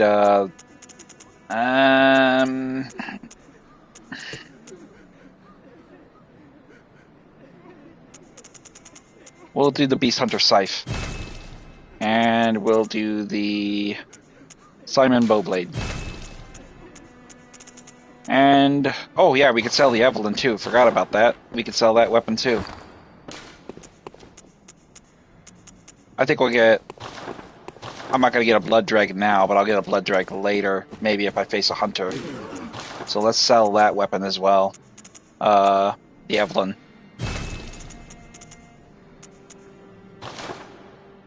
And that should do it. So now we can move on. First things first, we're going to do the corpse pile.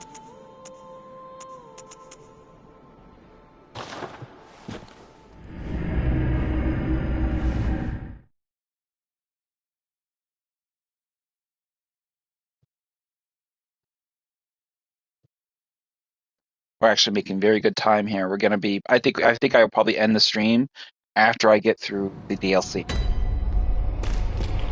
So, and we're really close to finishing it, so I think I'm just gonna push through and just do the DLC. So here we go.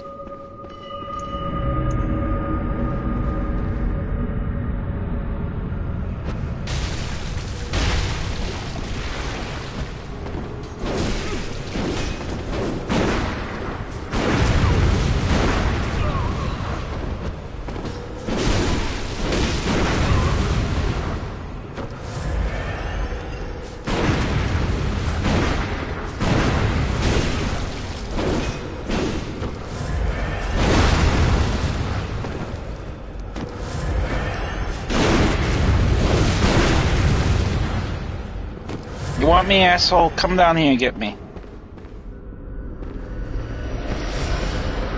Oh, he just disappeared. What a coward.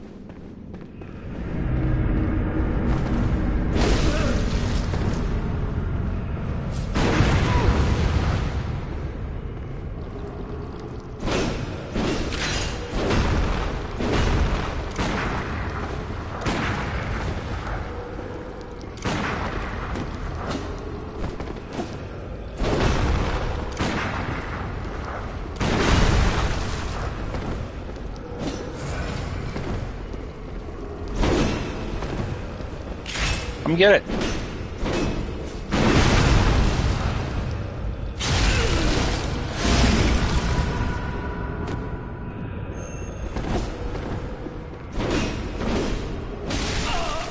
You're done.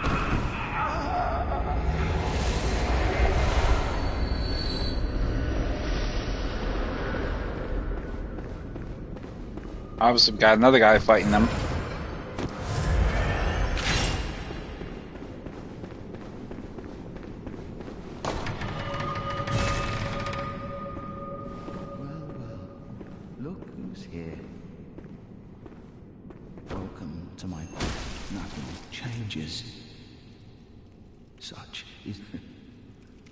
Shut your fucking ass up. Thanks to the weapon, scumbag. So now that we pretty much have taken care of Brador, we don't have to worry about him breathing down our fucking neck no more. Now we're gonna make our way up back to the research hall because we're gonna do our next quest line for Adeline, the Blood Saint.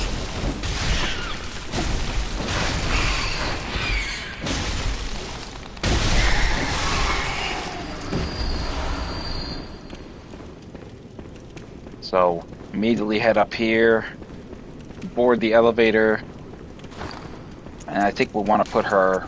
I don't know if we need to. I don't know if we can get more than one blood offering from her or not. I'm not sure. So we're gonna wait and see.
I'm a little bit confused here. Thought we were supposed to move on with the quest line, but for whatever reason, this broad hasn't been needing no more brain fluid, so I'm at a bit of a loss. I thought maybe she would want some more brain fluid, so to speak.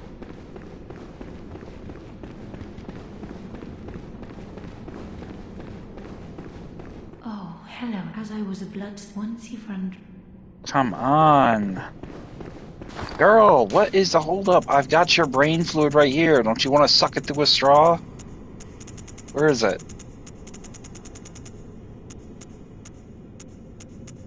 Right here. What is the holdup, girl? I don't know. Maybe I gotta come back? I'll leave and I'll come back, I guess. A bit confusing. I mean, it should automatically open up the minute I'm a stone throw away from finishing the DLC. What's the holdup? So let's go back in there and see if she talks. Gives us what we need. Gives us what she lets us give her what she needs, I should say, more appropriately. So We'll see.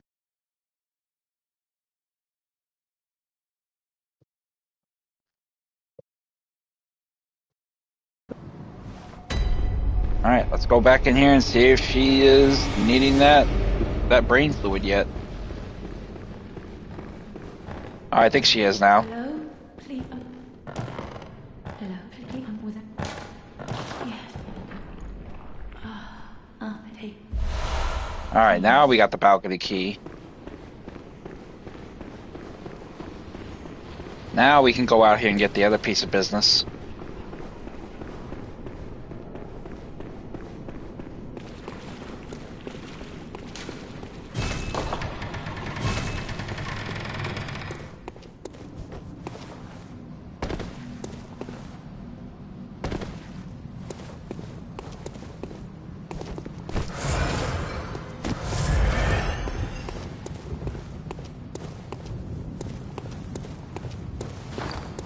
Now, essentially, I probably want to equip the lock shield for this job because I know these assholes are going to be a bit of a pain in the ass, to say the least. So we'll grab the Kin Cold Blood, and then we'll also...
$14,000 echoes. Yeah, I could easily come here and farm all this, you know? I could come back here and farm all this. I think I will. So I got the Chalice Dungeons I can farm, and if they become too annoying, I could just come here and farm this. So get the Black Sky Eye rune, and, well, equipment item, I should say. Not really a rune, it's an equipment item. Head up here, and just make sure there's nothing up here that we grab. Obviously, over there we saw some Kin Cold Blood, but over here we didn't really see anything, so that's okay, fine. So let's bust the window now over the cathedral's main entry. To our left here will be a nightmare.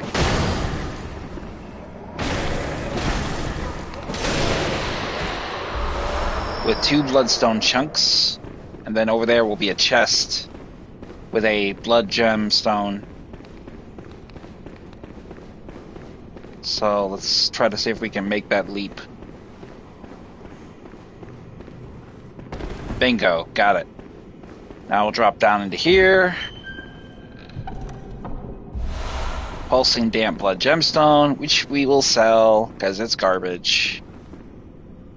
Drop down here, drop down there, and then head right back up. Oh, actually, we need to call the elevator.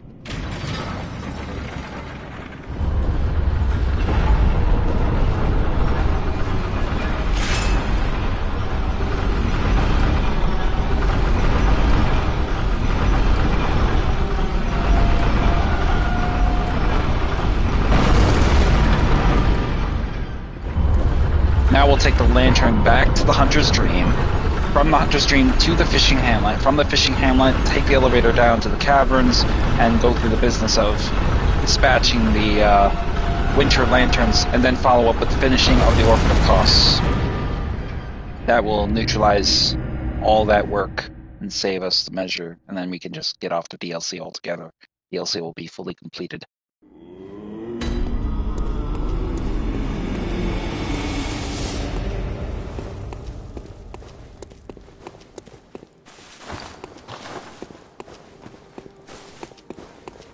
I think the other thing I will do, though, is I will buy a blood rock. Now I have enough to buy a blood rock, so I'm going to use my insight, and I'm going to do just that. We have a blood rock now. Let's go ahead and buy that, and we're going to use it to upgrade one of our weapons. I really want to get the piercing rifle upgraded, but we don't have enough of that, so what we're going to do is use the... We're going to go ahead and do that with the saw cleaver. So we have a fully upgraded, all-powered saw cleaver, and we also got the uncanny burial blade also upgraded. So now we have that pretty much stored. Lighthouse Hut is where we're going to go.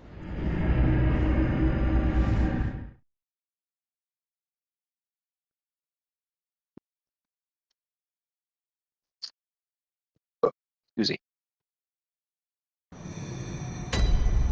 Obviously, we're still feeling the effects from that major purchase, so we're going to have that going on there for a minute.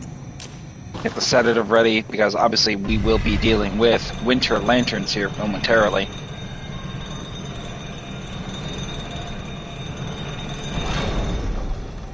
What is that?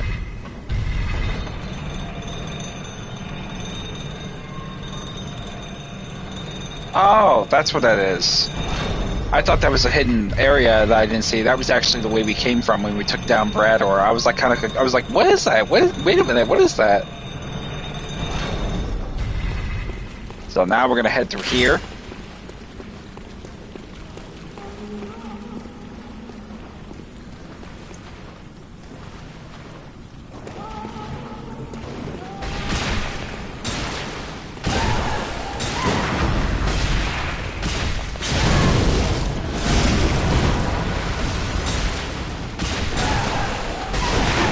Oh, fuck me. I'm done.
We got a Cursed Tempering Blood Gemstone, and then another Droplet Gemstone that we got. We also got Tempering Blood Gemstone and Kin Cold Blood. Essentially, those were not really that big of a deal, but they will be in the interest of, you know, whatever you are pursuing later on, so... I want to put on Maria's outfit for a change, because I want to look swaggy as fuck. So, that's what I'm going to run with for now. I won't have much in the way of physical protection, but that's okay, because I'm prepared for any eventualities that I will need it. So we're going to head into here now, into this next area.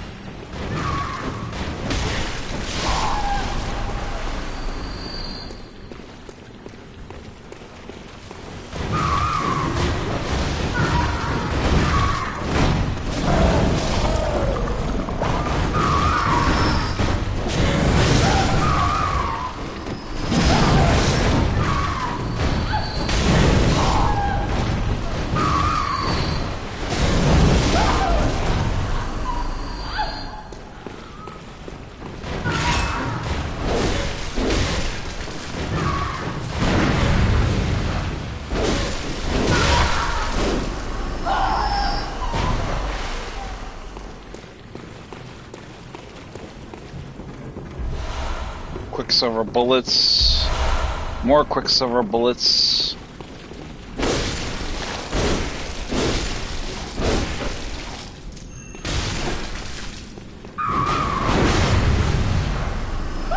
What was she trying to do? Twerk me?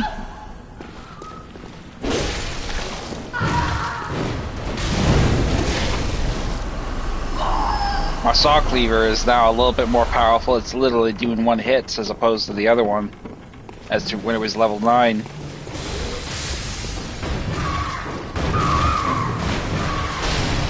Bypass them. Grab the Bolt Gem Zone. Grab the Blood Rock.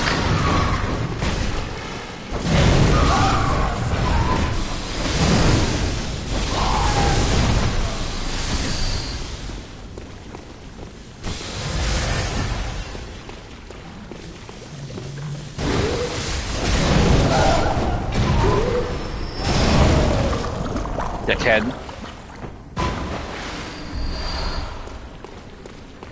And that will be it.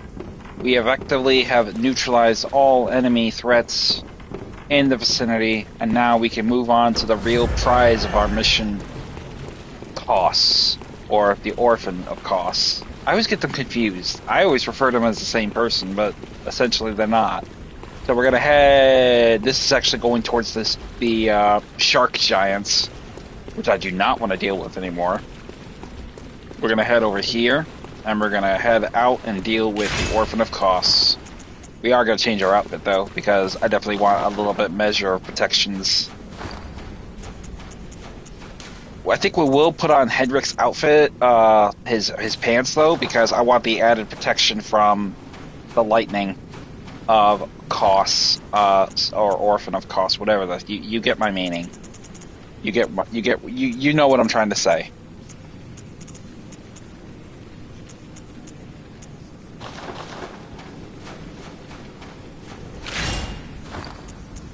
So I think essentially what we'll do is get ourselves into a state of affairs where we can really do some damage to them. So immediately after you enter the beach, you'll have the cutscene of the Orphan of Kos being born. So we're going to immediately engage him.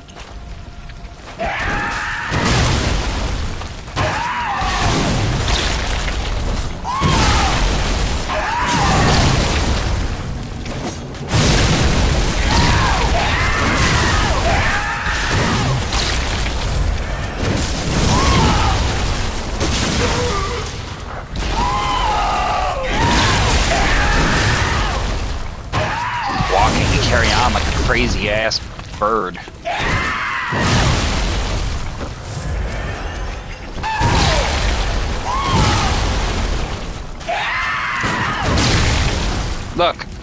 Look, Orphan of Kos, Orphan, whatever you want to call yourself, okay? You look like Bob Barker had a fucking abortion, okay? Stop.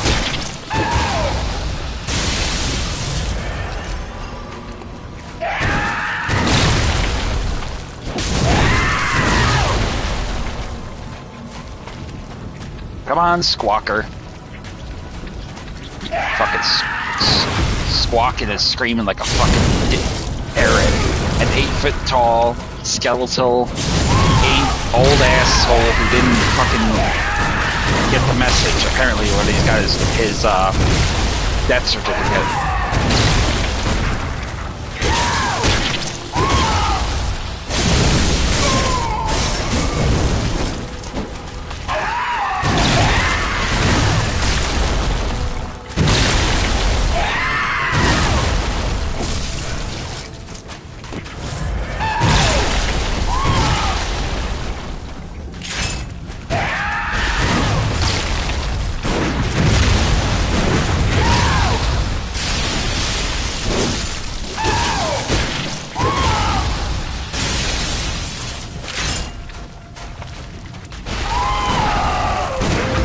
Enough.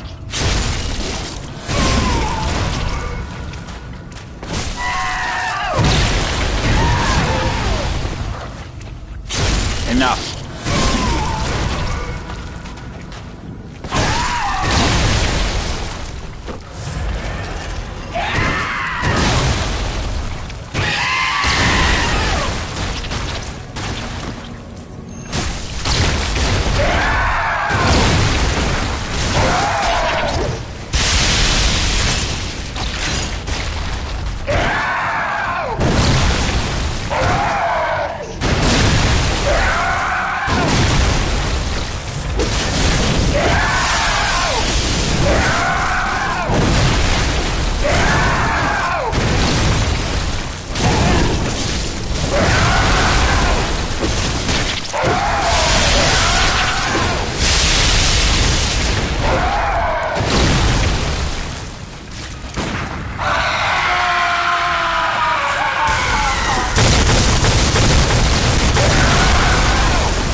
guy, get a grip. Get a grip. I'm sorry if your jellyfish of a mother died, but come on, carrying on, using her placenta as your personal fucking batter's box, you know, throwing her jelly beans all over the place while they explode like someone's ovaries, and then somehow or another thinking you're going to get some sort of justice by squawking and carrying on while you look like a 90-year-old fucking infant. That I just can't. I mean, I just can't. I mean, I make fun of him as a character, as a boss. Everybody hates fighting him, but I love fighting him. I just make fun of him the whole time while I'm kicking his ass. I feel like Dante from Devil May Cry, making fun of my, taunting my enemies as I'm like literally kicking their ass in between combo sets. I mean, I hate that. I hate the character. I hate that as an enemy. I hate the character as a design. It's begging to be made. It's asking to be made fun of. It's asking for it. Anyway, head over here. Go ahead and slash that damn shadow. Nightmare slain.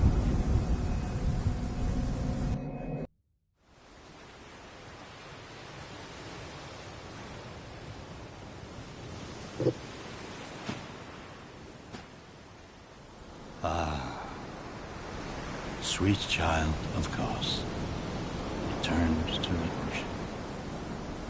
A bottomless curse. A bottomless sea. Yeah. That's a cool story, bro. What am I getting for the trouble? So we have taken care of... Obviously, this is a pretty popular area. You can see multiple ghosts and echoes of other hunters basically trying to take on this bitch. So they're probably got their back against the wall. Who knows? Maybe I'll go there and I'll help them out because they seem to be struggling so fucking bad. So, I mean, I'll take what I can get. So. Oh, good hunter. Very well. All right, we need 14,000, so let's sell 5,000, something worth 5,000. I think we can do this.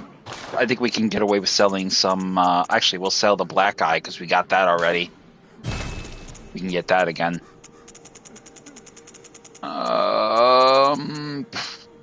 Ritual blood. We could sell that. We'll go ahead and sell that. That's 2 ritual blood. Welcome. What? Very well.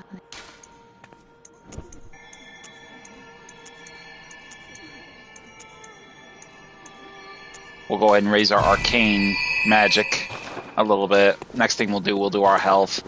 But essentially, you pretty much can do... This is pretty much where it gets really difficult, as you can tell, to like get any real measure of influence and power. So we'll get everything out that we originally did have in that fashion. So let's head over here and let's buy some resources essential to what we have already used. So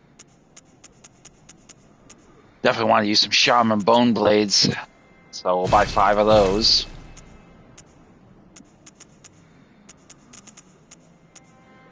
We'll buy 3 elixirs. Blue elixir. And I'll buy 1 more shaman bone blade. I will repair our weapons.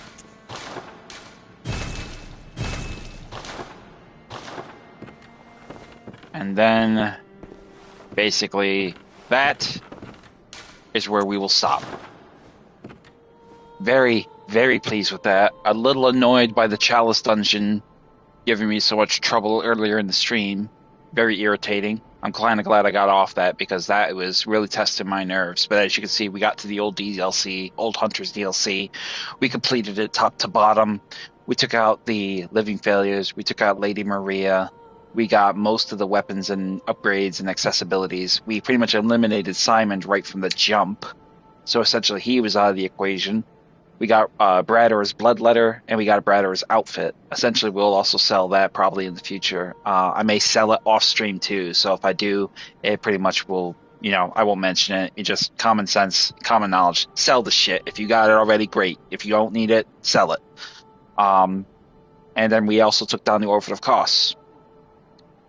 Got through the Chalice Dungeons in question that were rather difficult, and essentially have closed off the entire DLC section of the game. So essentially what is left for us to do? Well, we could pretty much go about doing the rest of the game at this measure, to our heart's content, which I might consider doing that. The other thing I might also consider doing is probably opening up a few more Chalice Dungeons in the sense that some of them will be Chalice Dungeons using glyph codes. So this may be, the next time I stream, will probably be the introductory of how you use glyph codes to effectively do that in order. Matter of fact, what? Fuck it. I'm going to do some right now. I got time. I got the Moxie. So let's see, what do we need? I'm going to actually pull it up here on the Bloodborne Wikipedia, and I'm going to show you how exactly this business works. So search, first and foremost, we're going to open up the Bloodborne Wiki, which is Bloodborne, all small letters, -wiki, wiki.com. This is the #1 dedicated Wikipedia site, essentially, not affiliated with Wikipedia, but it is a wiki-style site that essentially is a easy guide to every possible piece of lore or information you're seeking on Bloodborne.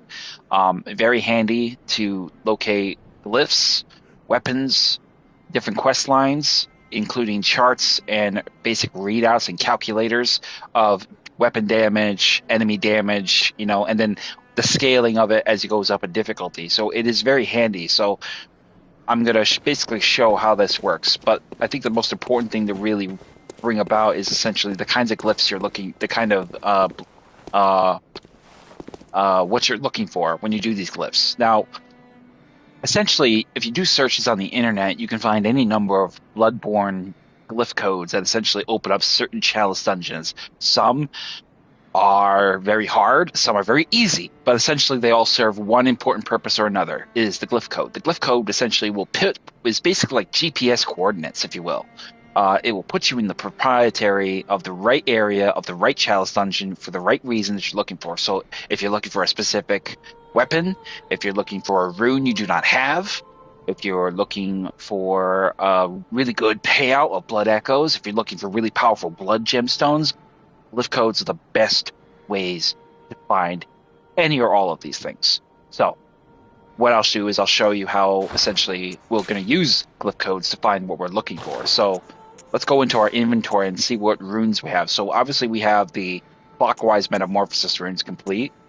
We have the anti-clockwise metamorphosis runes complete, partly. So that is going to be one of them we're going to find. So what we're going to do is we're going to type in the I can't show you because my camera's facing this, but my computer's right here. So if I can open that, I can actually do an open window within a window thing sometime in the future.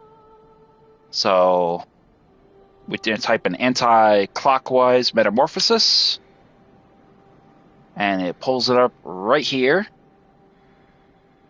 So we open it up in a window, and it says here, this one boosts stamina by 15%. This one boosts it by 5%. What we're looking for is the one that boosts it by 20%. To find this one, we need to go to the Lower Ailing Loran Root Chalice Dungeon. Now, we have a glyph code here. Tier 3 treasure in Root Chalice Dungeon, Lower Loran. We have 3 different glyph codes we can use. So essentially, we will probably do the most obvious one right now at present. Or maybe we'll do them all. Why not? We might as well. So we'll go ahead and we're going to do a search by Chalice Glyph. So essentially, you'll get to this. Just the Chalice Glyph, in this case, is going to be JTJ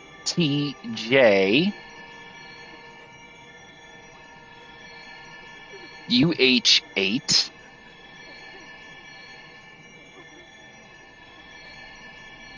GC. And hopefully this is an existing one, which it is. Beautiful. So we will open this Chalice Dungeon, and that will essentially open to us. Now we will do the same thing with another glyph code, H3U.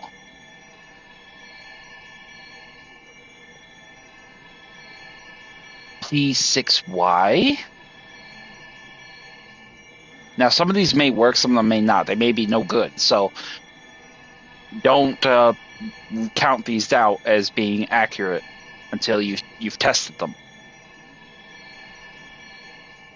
2D.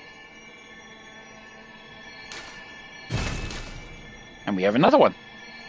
This is a lower Loran, but this is no extra right, but we'll do this all the same. I think this is a sinister one, so we'll see. And then we'll have another code here of DGT 23 FWP.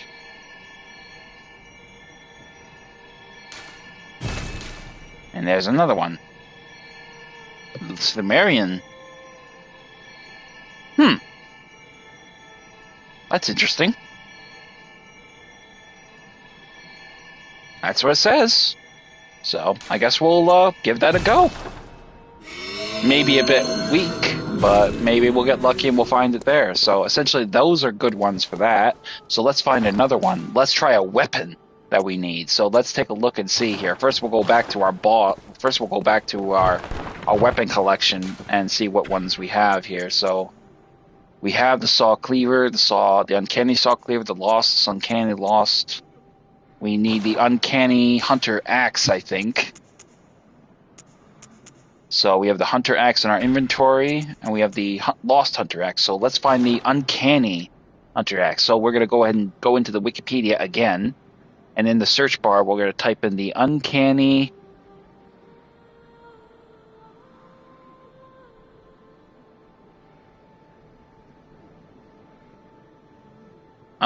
Hunter Axe.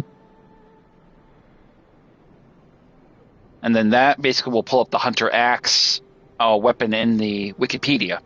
And basically the lineup of various different forms of the axes. Obviously the Uncanny Hunter Axe is what we're looking for.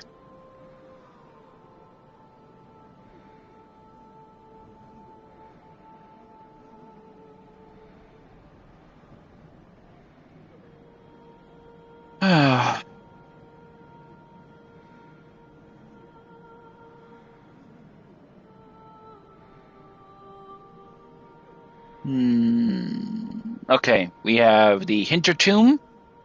We have a couple Chalice Dungeons here, so we won't really have a lot of room for all of them unless we take the other ones off, but I'm not taking them off yet. I will probably run them a few times and then I'll take them off. But we'll put the ones in here that I have. The Uncanny, there's two codes here, so we'll put them both in for the sake of interest. So the first one is 86EN.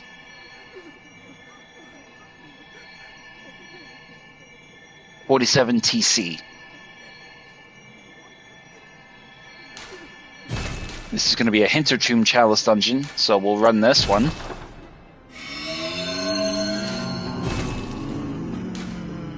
And then we'll have the other code, which is going to be a False Depth Dungeon. SZDW.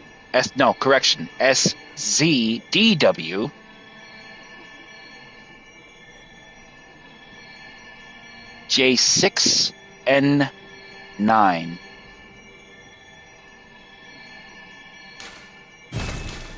And there's another one. So essentially these will be the antithesis of our Chalice Dungeon lineup for the next time we play. I think some of them will be a little easier than others, and I think that's largely because of the runes in question and the weapons in question. Essentially, the uncanny weapons of the Hunter Axe and such, they're pretty generic and straightforward. You can find them anywhere.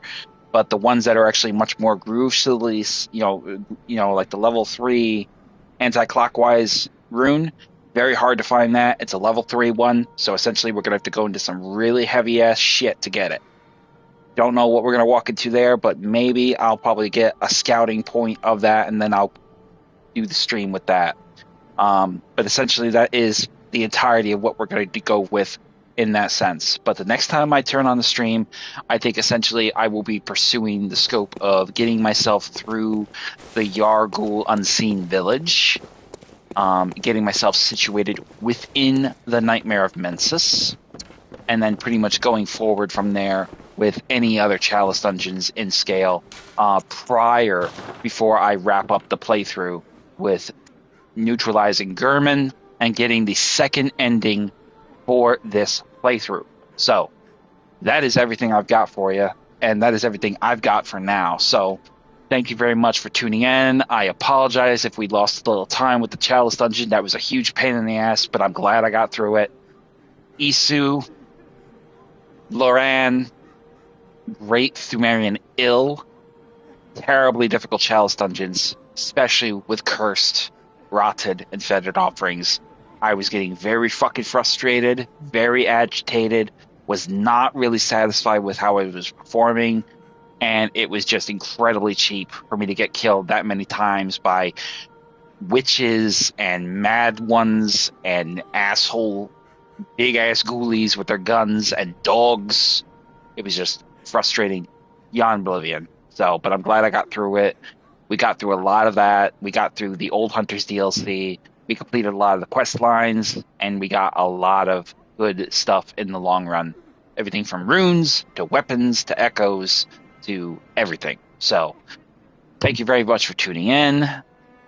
Feel free to subscribe, like, turn your notification bell on so you can get up-to-date timestamps whenever I stream. I will probably stream tomorrow. I've got a few days left to my credit because I actually have to prepare myself mentally for a dentist appointment. I'm not looking forward to it because I hate getting put in that position.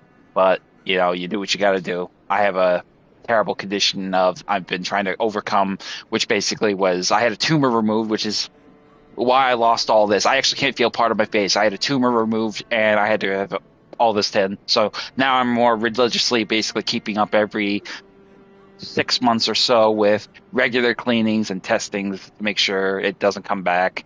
So hopefully that will come over well. So all this is serving as a pretty good distraction on the 3rd of February. So like, comments if you have any questions. I'll do my best to answer them to the best of my ability, and I will catch you here next time as we continue our live stream playthrough. Maybe we'll get through the Chalice Dungeons a little bit more, especially with me trying to get myself closer to the Nightmare of Mensis to finish the second run, and hopefully that will be a boon. We're making great progress. I mean, we're only at part 8, and the other stream was up to part 17.